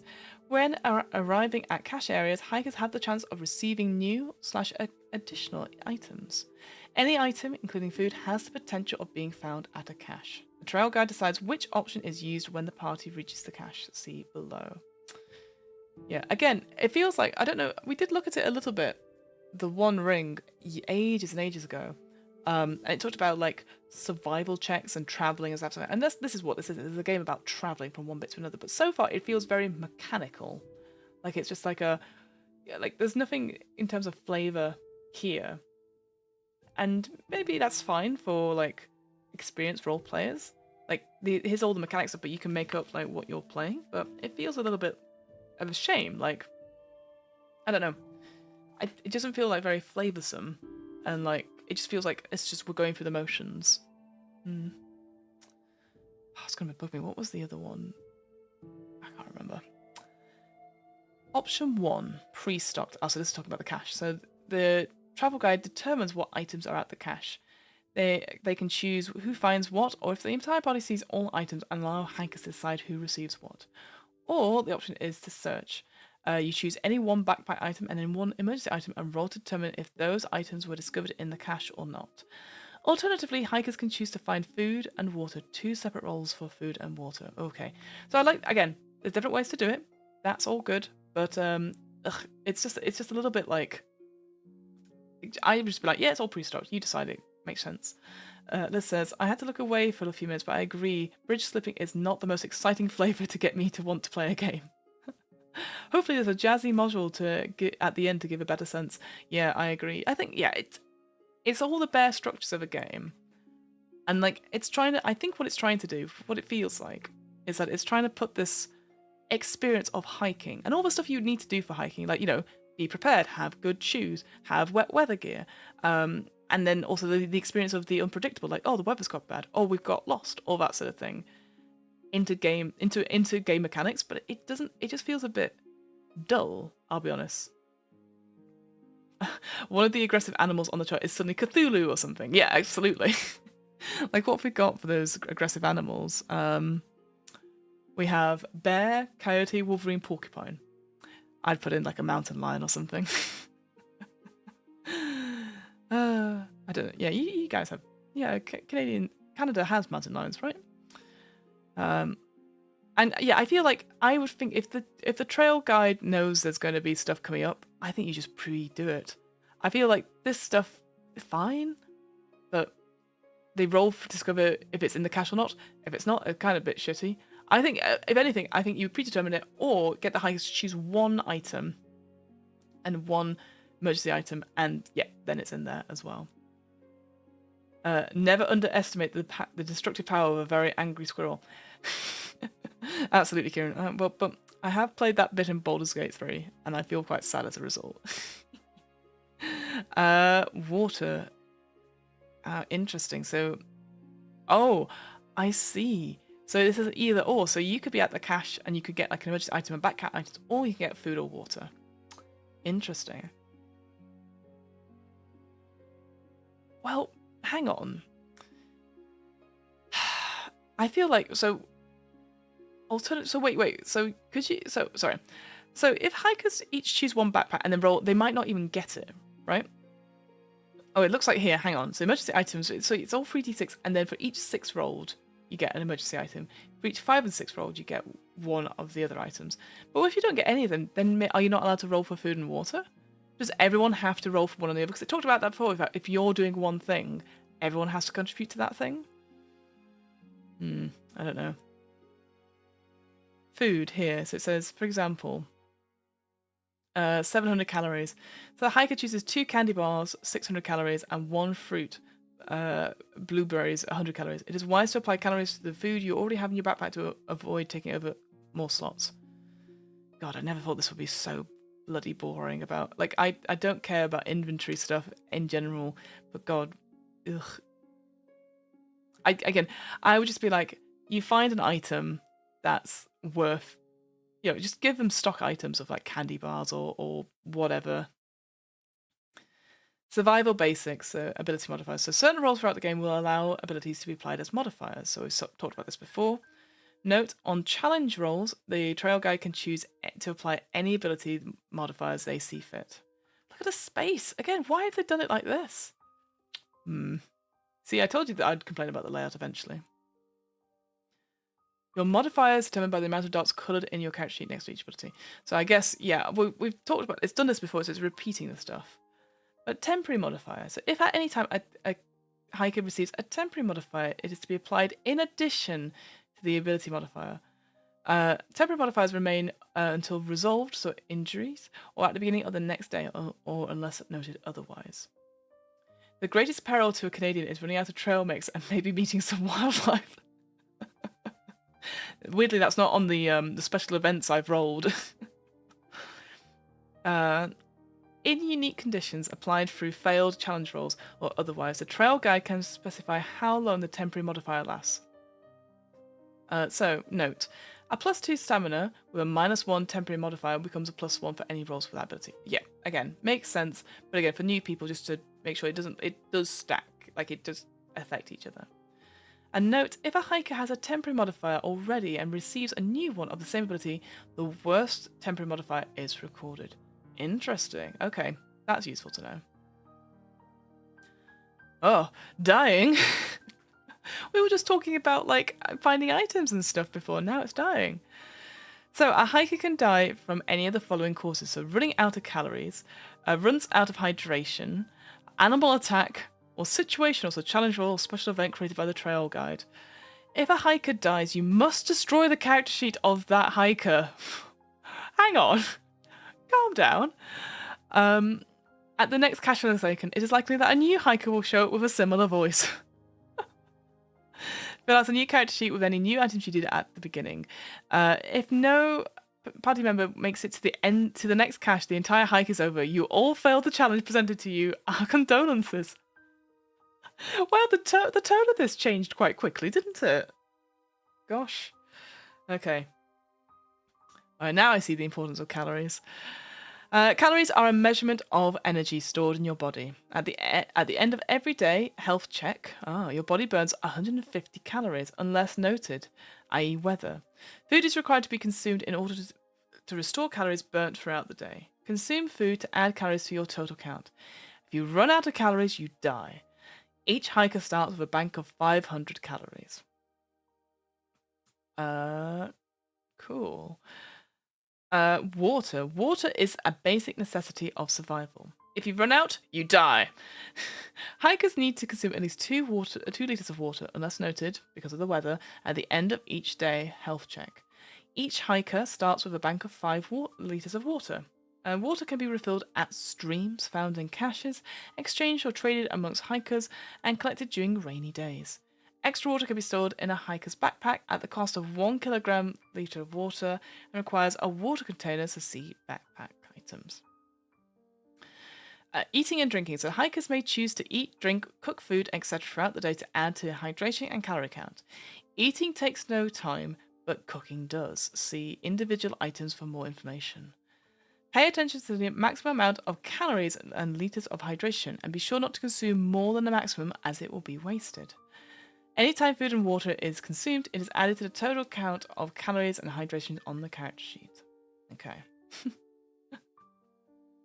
You die. Animal attacks. Throughout your hike, you may come across animals. There are two types of animals, passive animals and aggressive animals. If an aggressive animal attacks, an animal attack is initiated. Note, if bear bells are carried by a hiker, oh, that must be an item. Roll a 1d6. If a 6 is rolled, the aggressive bear is caused to flee instead of attacking. Okay. Oh, that's for all aggressive animals. Cool, interesting. So the order. So animal attacks are initiated against the hiker in the back of the party unless specified by the trail guide. If an animal successfully attacks, failed roll by a hiker, see animal attack roll chart, then the next person is attacked. This continues till all the parties attacked or if the animal is wounded, deterred, caused to flee, or killed. If every member of the party has been attacked, the attacking continues in order again until stopped. Injuries are stacked until the third injury, which results in the death of the hiker. Right, well, where's the injury? Where is that? Injury status here, I guess. Injuries are resolved immediately after receiving the roll and injury check. Any modifiers that affect a hiker because of an injury apply immediately as well, so if attacked again by the same animal. Oh, wow. Okay. So we have a 1d6 plus weapon plus strength equals result. Oh, I guess... Ah, interesting. I guess your success stuff is just going to be based on the table. You're going to have to be... So it's going to be a d6 or a number of d6s plus your attribute, and then the result on the table says something. Like here it says, like, bears are the most dangerous animal you will likely encounter. Strong, protective, and full of potential rage.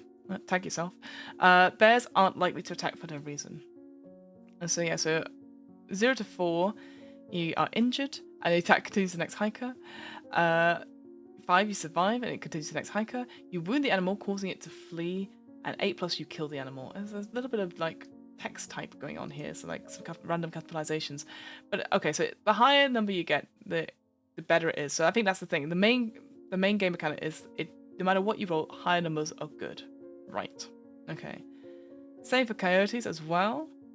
Porcupines.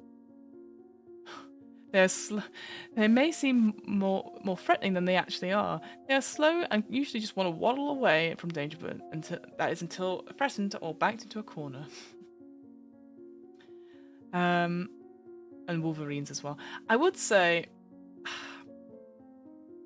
I mean, I don't know. I know these things can happen in the wild, etc. But I feel like that last thing of, like, you kill the animal isn't nice. I think I actually would maybe remove that. Maybe combine, 6, 7, and 8 into being like, you wound it and it flees. I think I'm not a big fan of, like, killing animals, which they're just wild and they're just, you're going through their land, so I'm not necessarily a big fan of that myself. And I guess here with coyotes, you've got packs of 2 to 5. Each hiker must roll to defend equal to the number of coyotes in the pack. Oh god, so you need even more rolling there. And you've got weapons as well. May use a weapon in an attempt to stop the attack on themselves only. Cannot be used unless in your backpack, so we can't share any items. Okay. We have bear spray, which is probably good. We got obviously usual knives, hatchet, axe, etc. Slingshot, flare, no weapon at all. Ooh, so if you have nothing at all, it's gonna be a -1 to your roll from here. Ah. And then you've got stuff for gunshots as well. Nah.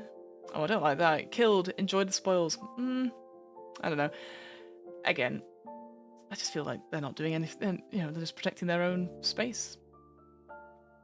A wounded and deterred animal is caused to flee. Immediately after an animal is wounded or deterred, hikers can choose to enter hunt against the animal. See below for more information about hunting. Yeah. If a passive animal is encountered, hikers can choose to ignore the animal or hunt it for food. If the animal is ignored, the hike continues and animals leave. See hunting if a hiker decides to attack it. I guess because obviously the issue is that you've got to have, calories and stuff to eat. So it makes sense that hunting is a part of this game. I just don't feel a fan of, like, you're being attacked and therefore you'd kill it. I don't know. That's just me. That's just me speaking. Alright, sleeping. So 6 hours of the 24 are reserved for sleeping.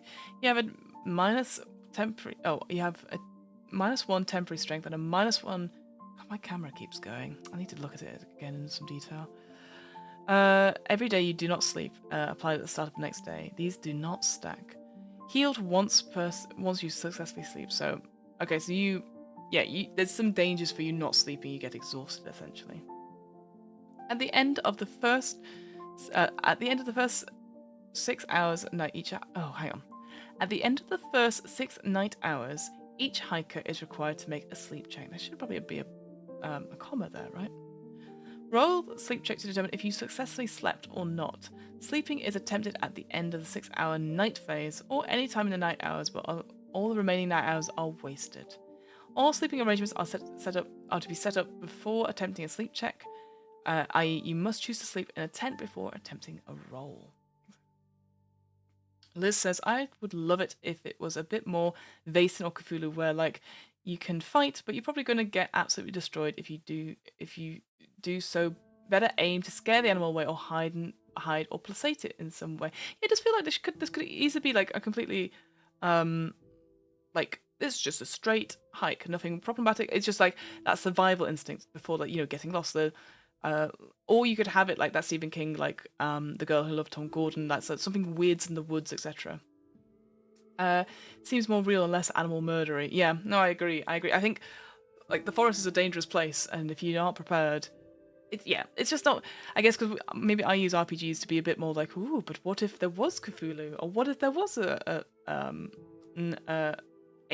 supernatural thing? This doesn't feel fun. Maybe that's the problem I'm having. Like, I like the idea of like, oh yeah, a hiking game. Oh, we're going to explore backstories and we're going to have some big revelations. And is it going to be a little bit Blair Witch Project where people are going to come out with stuff? And then it's like, no, it's all the logistics behind it. I'm like, ugh. So here, for example, you've got 2d6 plus bedding plus shelter plus morale equals slip check, and you need to get over an 8, I guess, to get. Excuse me. To get something. I have not stack. So protection for animals. So if a fire was created before going to sleep, the party is safe from animal attacks whilst they sleep. If no fire is created that day or night at your campsite, the party must roll for protection against being attacked. Roll 1d6 if an aggressive animal in the trail description attacks and interrupts sleep. An aggressive animal attack is then initiated. If attacked, all the hikers do not sleep and receive a -1 temporary strength and -1 morale, so apply at the start of the next day. Oh, alright. I'm getting a bit, I don't know about you guys, I'm a bit like, ugh. So we've got crafting as well. Same thing, so it's 1d6 plus survival. So often it is going to be a d6 plus something, plus some extra bits, please. And then the higher result, the better. Like we've got here, like 5, 6, etc. Natural shelters. I'm just going to move through this. Huntings, this is what I was talking about before. Oh, you got hunting, tracking, and hunting, killing. Great. Oh my god, bare hands. Oh. Hunting, harvesting, god. 3 different sections for hunting. I mean, I guess. God, it just feels like a lot of rolling.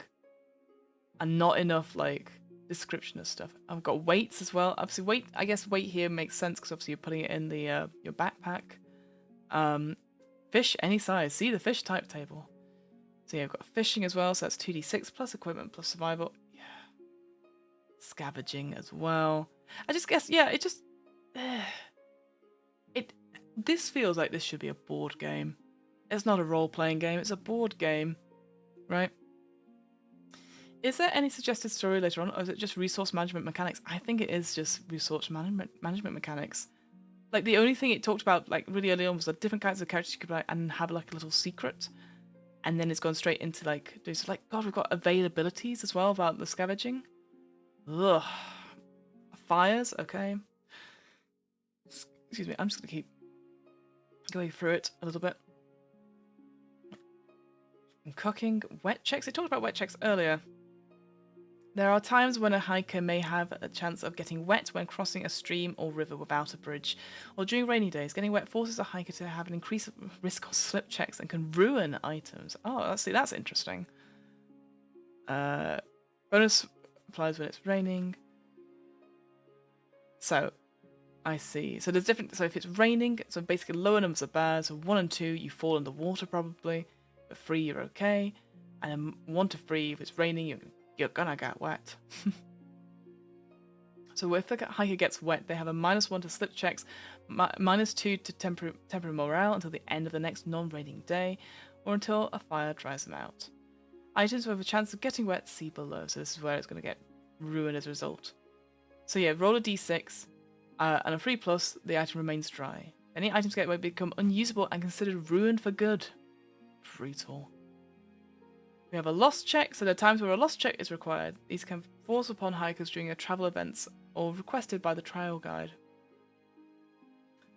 First hiker in the party, check leadership status. I don't think we even talked about leadership status. It's on here. Maybe it's something that you get through your backgrounds or you're from your occupation. So you must roll a d6 +3. You prevent getting lost. If successful, so it's like a 50% chance. But you can add something and you can add your morale as well.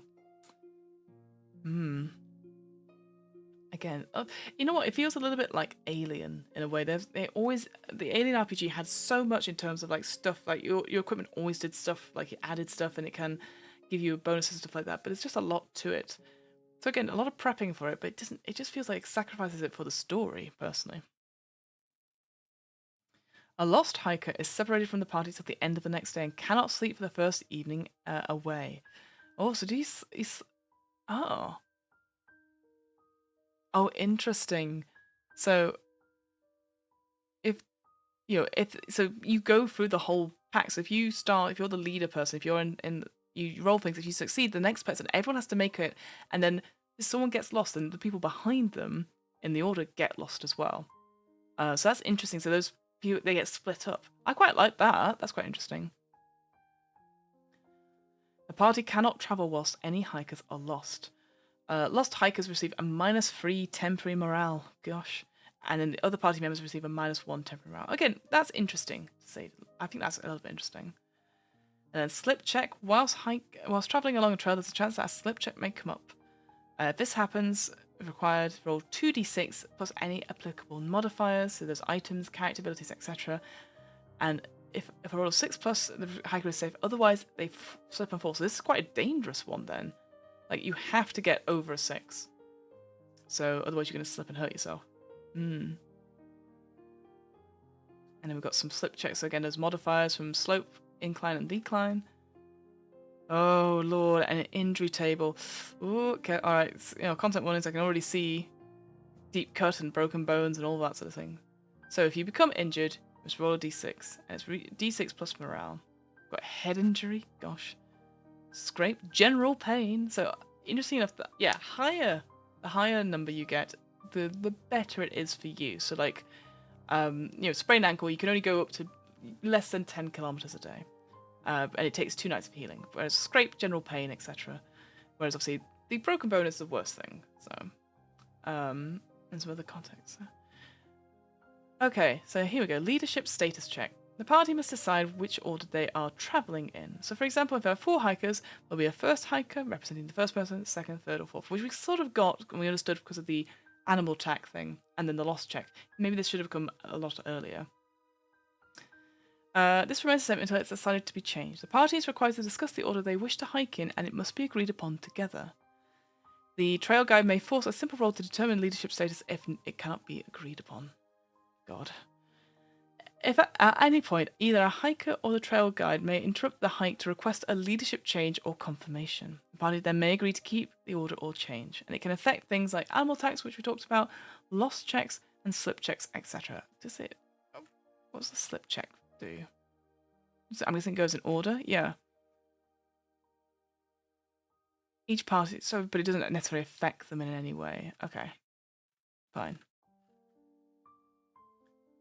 And then sleep checks are performed at the end of the night, or if the party wishes to go to sleep earlier. Weight check, God, should be monitored as you use. Remove items, it should be monitored throughout the hike. Yada yada yada. Health as well. Navigate checks, persuasion checks. Oh, that's our beautician. That was it. The beautician was the one I was talking about. It says here, tip, it's generally best to save persuasion check as a last resort. Try to convince them first. If they do not wish to comply, try harder to persuade them with a persuasion check. Yeah. Again, I'm not a big fan of I like the idea of the beautician, but their thing about like forcing people to agree with you, I don't like that. Like it's I'm not a big fan of players rolling against players unless there's something story to do it. Like I think maybe I said this before on here. I was in a game recently.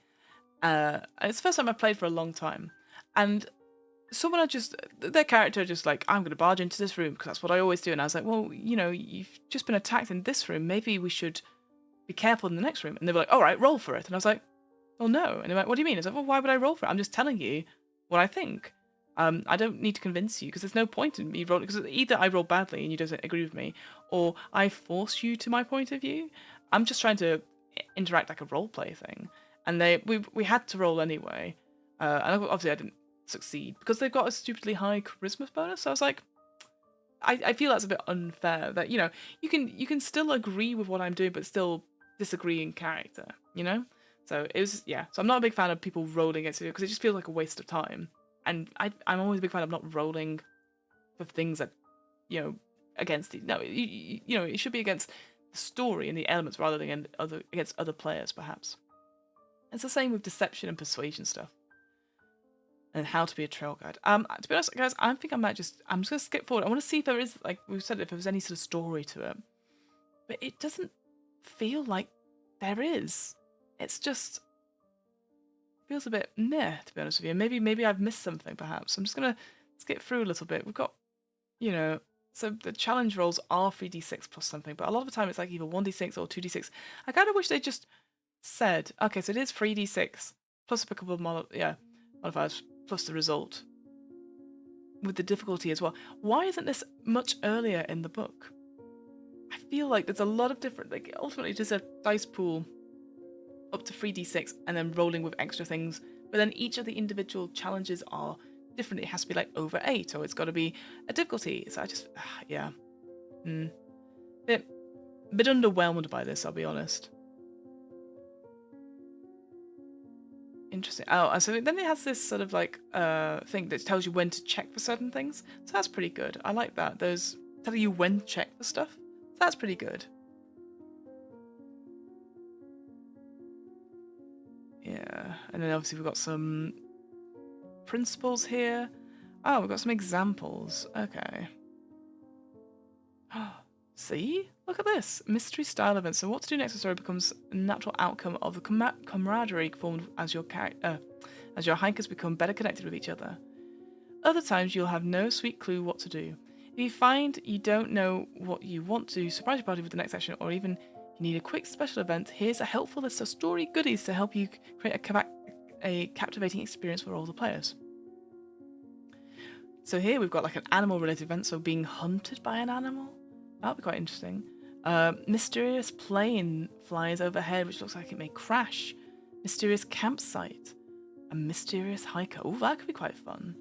One of the hikers spots what they are sure to be someone following them. Are they delusional for being so secluded for so long, or is it really someone following them or something?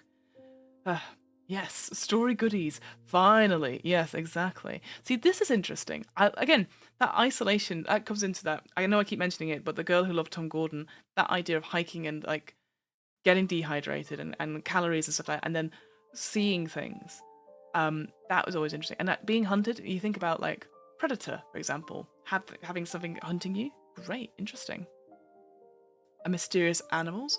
Stories of Native Indian folklore have interrupted reality when a wolf pack circles the party, not only to attack but rather just instill fear. After the harrowing event, each hiker thinks they just saw someone they knew in the eyes of each and every wolf they saw. We've got natural phenomena events, psychedelic mushrooms, there you go.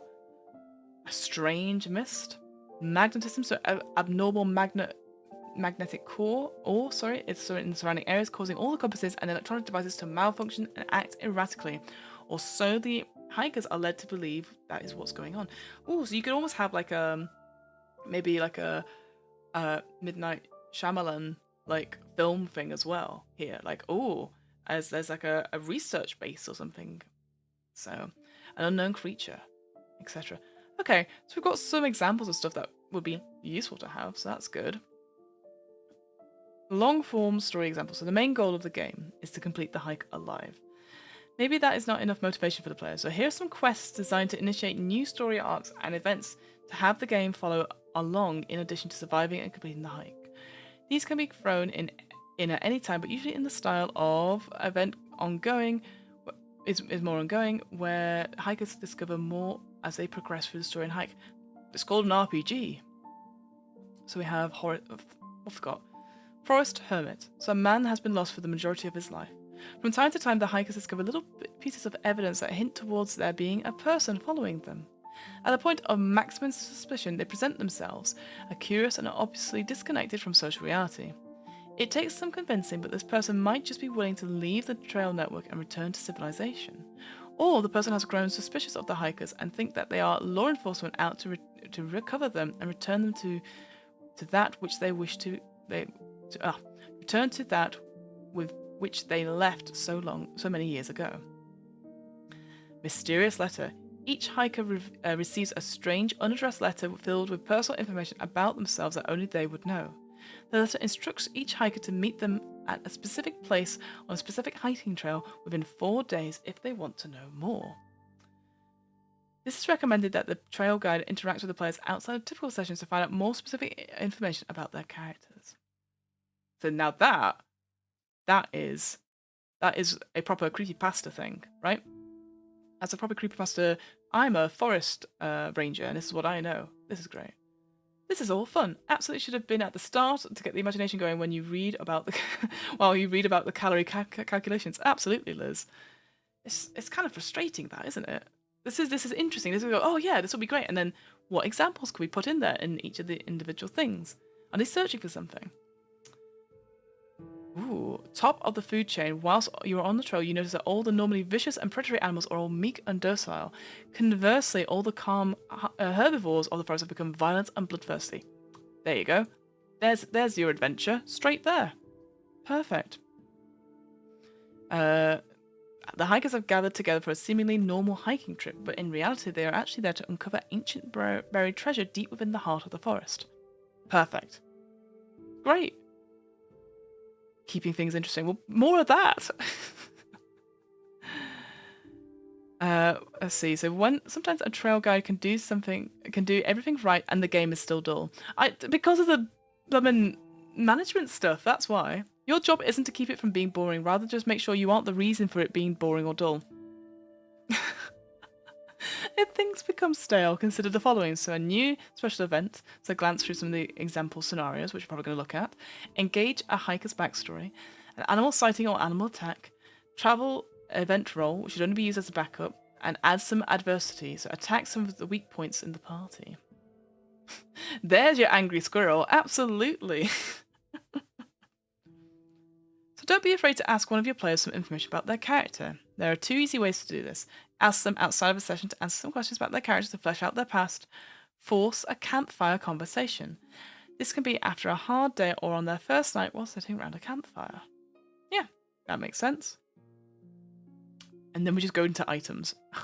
But we'll go through this quickly. Ooh, a bivvy. That's a great name for one.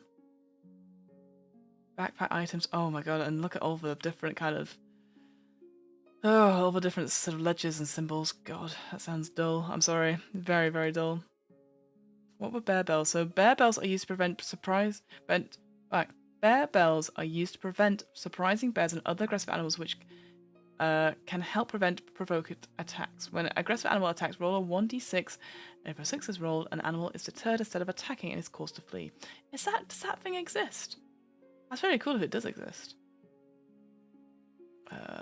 Gosh. Instantly bored. Starting quantity, yeah. Food items. Well, let's see what we could get. Oh, okay. A cattail stalk, which can get wet. Found along the trail. Found in patches of 10. You cannot consume more than 5 a day. Do they make you feel sick? Okay, so we've got some examples of food. That's not too bad. Yeah, it requires cooking. That was the only thing. Oh, God. Meat porcupine. Not the first choice of meat, but makes us nice meatball. If only you have a kitchen to prepare it. Bear bells are basically what Morris dancers wear, with less peril and more prancing. Again, that would be quite interesting if you're just there, like, you've got them, and you're like, oh no, you have to do the dance, and the bear goes, fuck, a Morris dancer. Amazing. And then definitions. So I did like this idea of the definition stuff, which is fair. I'm just scrolling through it. Oh, there's all the checks you could do. I think there's going to be a quick reference sheet at the back as well, so maybe that's the thing we would give out to players. I do like how it is split up so you can see it, like the sort of slightly darker text and lighter text, so you can actually see each definition. I think that's actually quite a good accessibility thing there.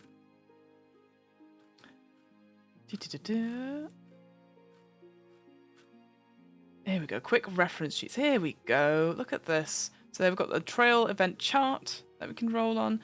We've got the challenge roll, so that main thing of 3d6 plus skills, abilities, items equals result. And then depending on the difficulty you've picked, although I don't know why you would put impossible at the top. I think you would do it the other way around, surely, like very easy all the way up to impossible, but sure. You got the weight check stuff, which will give you your temp stuff.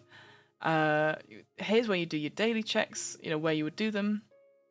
The bedding check to get, you see that's something 2d6 plus bedding plus shelter plus morale equals a result of +8 or more. Fine. They got the injury check as well, which is 1d6 plus morale. So yeah, these are helpful, I think, but it's just, yeah, I don't understand why they're all different though. I think it should be like 3d6 or 1d6 plus these things. I feel like having different, like most of them are like 1d6 to be fair, and then the slip check is 2d6. So I don't know. It feels like and then the fire is 2d6 there, so we can see at a glance of what it would be. So yeah, I'd print this out for all the players just to look at. It just feels like it jumps around quite a bit, doesn't it? And there you go. That's it. That's the game.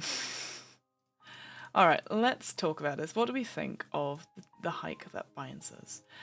I think the name feels a bit deceiving, right? Because I feel like, yeah, the hike that binds us, it goes, oh well, we're gonna find out some good there's gonna be some good reveals. We're gonna have some cool storytelling, and then it's all about managing to get out. And I feel my problem with that is that, okay, you could play it like that, but then people are gonna be focusing on like, okay, like it'll be the escape room version of an RPG. So you're focusing on like what you, Fiona, you the player want rather than you this hiker person will do. I think that's what it's going to lean into. Go, oh well, I've only got this amount, so I should realistically do this. And I think you just gamify it. It feels a bit meta in that way, and I think that's a shame, considering that right at the end we had these interesting story things, which are like, oh yeah, that could be a really interesting,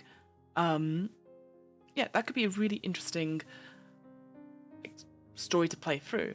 I think, to be fair to it, if we look at like the maps, and also it has enough, like, I think it actually is quick setup stuff. It's just a bit hard to read out, I think there's I think the structure is there, it's just dull, and I just don't know if that's the sort of game I want to put people through without having a really good hook or something. I bet we could have a lot of fun with a forest survival game, but we need to bring out our own structure to it completely. Yes, absolutely agree, Liz. It's like, and I feel like these sheets as well, like they're a little bit dull, but I think I can imagine using them, like prepping for a game, like spending 10 minutes to prep them, and then going cool, and then using it as the basis, and then never looking at them ever again. Like I know, like, oh yeah, they did fight an animal. I don't understand the differences, like hours here. I guess in terms of travel, I'm not sure like where you would use that. Perhaps, don't know. I don't know. I guess it's just a way to mark off stuff. And the trail description stuff. Yeah, and the character sheet is fine. Like I said, I feel like we should put this on the left-hand side, and then you could fold it over or go right, and all the important stuff's on the right-hand side. But I understand why they might put it on the left-hand side. It's a quick thing to read through. Imagine if they suggested some act beats or personal tensions. Yeah, absolutely. You rolled a 1, your leader has miscalculated the rations. Yeah, exactly. Like giving some examples of like what could really bad happen to you. You got lost, or somebody threw the map away accidentally, Rolled a 2, you insist on wrong directions. Yeah, Absolutely. I feel like there's no tension. It's like we're hiding stuff from each other, but then why should I care that I don't know, you got cancelled because of a YouTube video back in 2 years ago? That doesn't affect me on this hike right now. You know, if we're doing that social influencer, the internet personality thing. So Kira says, I was really excited by the concept initially, but because it felt like it would be a fun character stuff where the conflict came into frayed tempers and more than external dangers. Yeah, I agree. Again, I'm thinking of like, oh, what's it called? Oh, the horror film, like The Descent, for example. I know that's the horror film, but it's like a group of female potholers go underground, and obviously then there's like, oh, some horrible things underground. But the tension you see when you watch the film between the people, it's because they've done stuff together, and you know something's gone on, and then obviously it's revealed throughout the thing, so it's really good. Agree, Kieran. Hello, Super Dylan. Hello, my friend. How are you doing? Congrats on the trailer for the Paint the Town Red for My First Dungeon with the others. That sounds very exciting. So congrats. Looking forward to that. You've just come to the end. You've come in right at the end as we're sort of, I don't want to say slagging off. That's not the right thing. We're just criticizing the Hike That Binds Us as a game that we thought would be more about like, you know, revealing tensions as you go along this trail, but actually it's more of a management system, which is a shame. And I do really like the cover, and then I feel if anything, it feels like a first attempt, and it has stuff that I think, if anything, it's a good way to like, how would I create a game that's about a hike and then have all the stuff there that I could easily do quickly, like 10 minutes, 15 minutes, create the game. And then, as we said in the chat, I think you would then go, but it's based around this mysterious letter that says that you have to get to this point in 4 days' time. You have heard that your friend has gone missing and they were last seen on this trail. You know, stuff like that make you. Why are you motivated to go on this trail rather than like it's a physical feat of achievement? You know, so yeah. I'll be honest. I'm a little bit disappointed. It feels like a lot, and I feel like it's not the kind of game I would play, which is a shame because I like the concept. I really think we need more games like this, like using this concept that aren't. It's high fantasy. We save someone. It's about that inner reflection sort of thing, and also like I feel like people also go on hikes and take lots of photos and stuff like that. So would there be something about like taking photos or creating something? Documenting your progress. Maybe you can only document your progress and save it in the logbook if you post to social media. I don't know. Yeah. So there you go. That's the Hike That Binds Us. If people are interested, you can go grab it on Rifle RPG. There is this Wintertide expansion that they've done. So maybe they'll have some. Actually, why don't we just go look? Why don't we? She says, trying to find it. Let me find it. The Wintertide. Let's hang on. What am I putting up? I'm putting up Chrome again, aren't we? So there you go. So this is the Wintertide. Move this across. Oh no, that's the wrong thing. So that's the Wintertide expansion. It's bringing new items, new environments, actions, map, and campaign to the Hike That Binds Us. Be sure to follow the project page to be noticed when it's launched. Does that mean we're gonna get? It's about 61 pages. Does that mean we're gonna get story beats? I mean, it's fine. Again, it is what it is. I just think it's a really cool idea, but it's not the way I thought it would go. And I think that's a shame. I think we're all here going, we could have made this a better game. Or make it a game for us. Maybe there are people out there who really like this resource management stuff. But there you go. So that is the Hike That Binds Us. Should put it back over there. So there you go. I don't know if I'd ever play it, I'll be honest. I like the idea of, I like the concept as we were talking about, and now I'm just circling around the drain a little bit.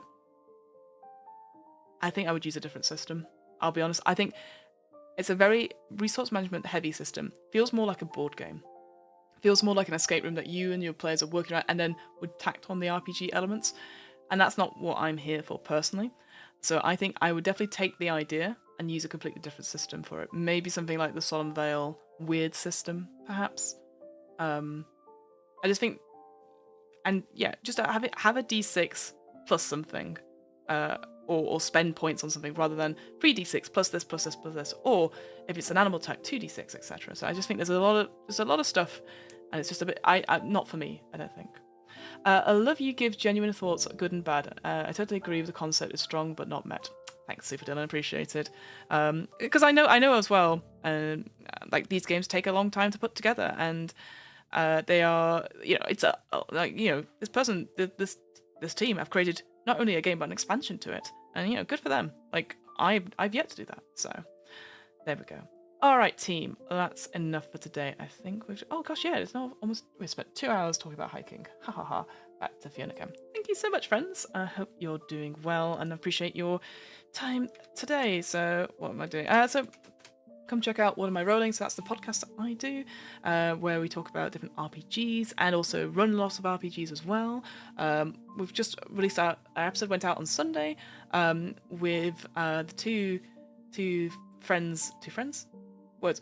The two folks at the Effects podcast, who are the Matthew Tyler Jones. Tyler Jones. Sorry, my brain's gone. It's Labour weekend. Just took everything out of me. So yeah, Matthew Tyler Jones and David C. Mark, and we talked to them about their upcoming game, which should have launched on Kickstarter today, about Tales from the Old West. So that idea of, I know I've been talking about Red Dead Redemption quite a lot recently, but that idea of doing tales like old Western games, and talking about like making yourselves, and like it was just a very interesting conversation. So I'd recommend checking that out. And the Kickstarter's out today. You can get the quick draw. It's called a quick draw, which I quite like. I'm from Drive Through RPG, so you can check that out. Keep listening to the channel. For the end of September, there'll be an announcement, which I'm very excited about.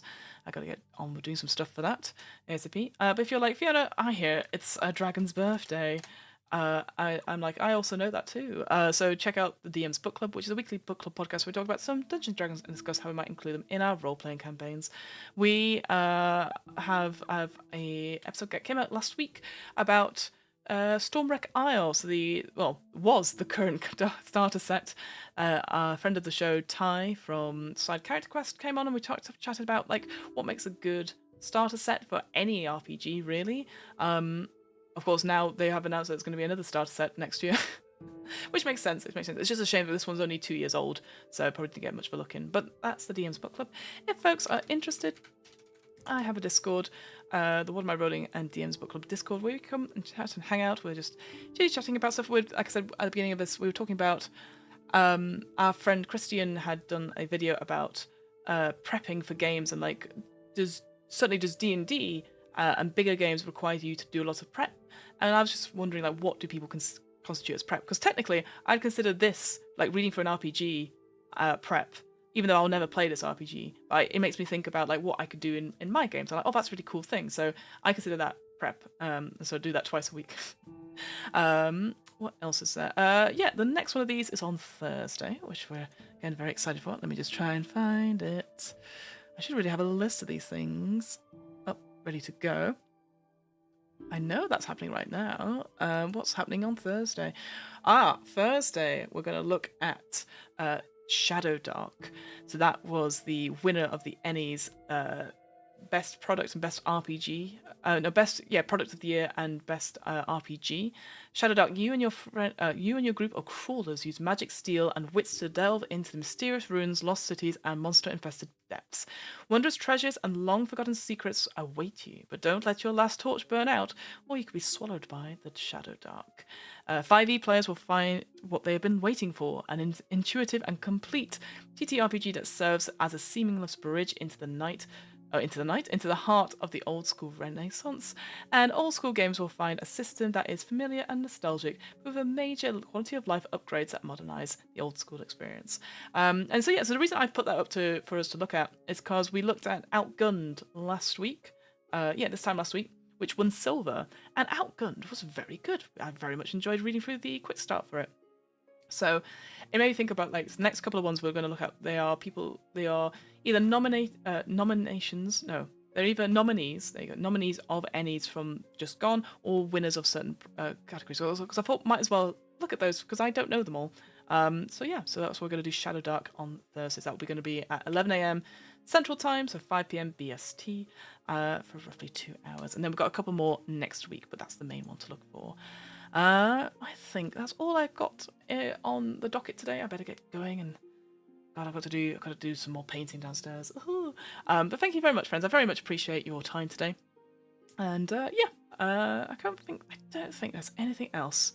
So a very bad way to end streams, I appreciate, but much love, friends. I hope you have a wonderful Tuesday wherever you are, and obviously a wonderful day when you're watching this back.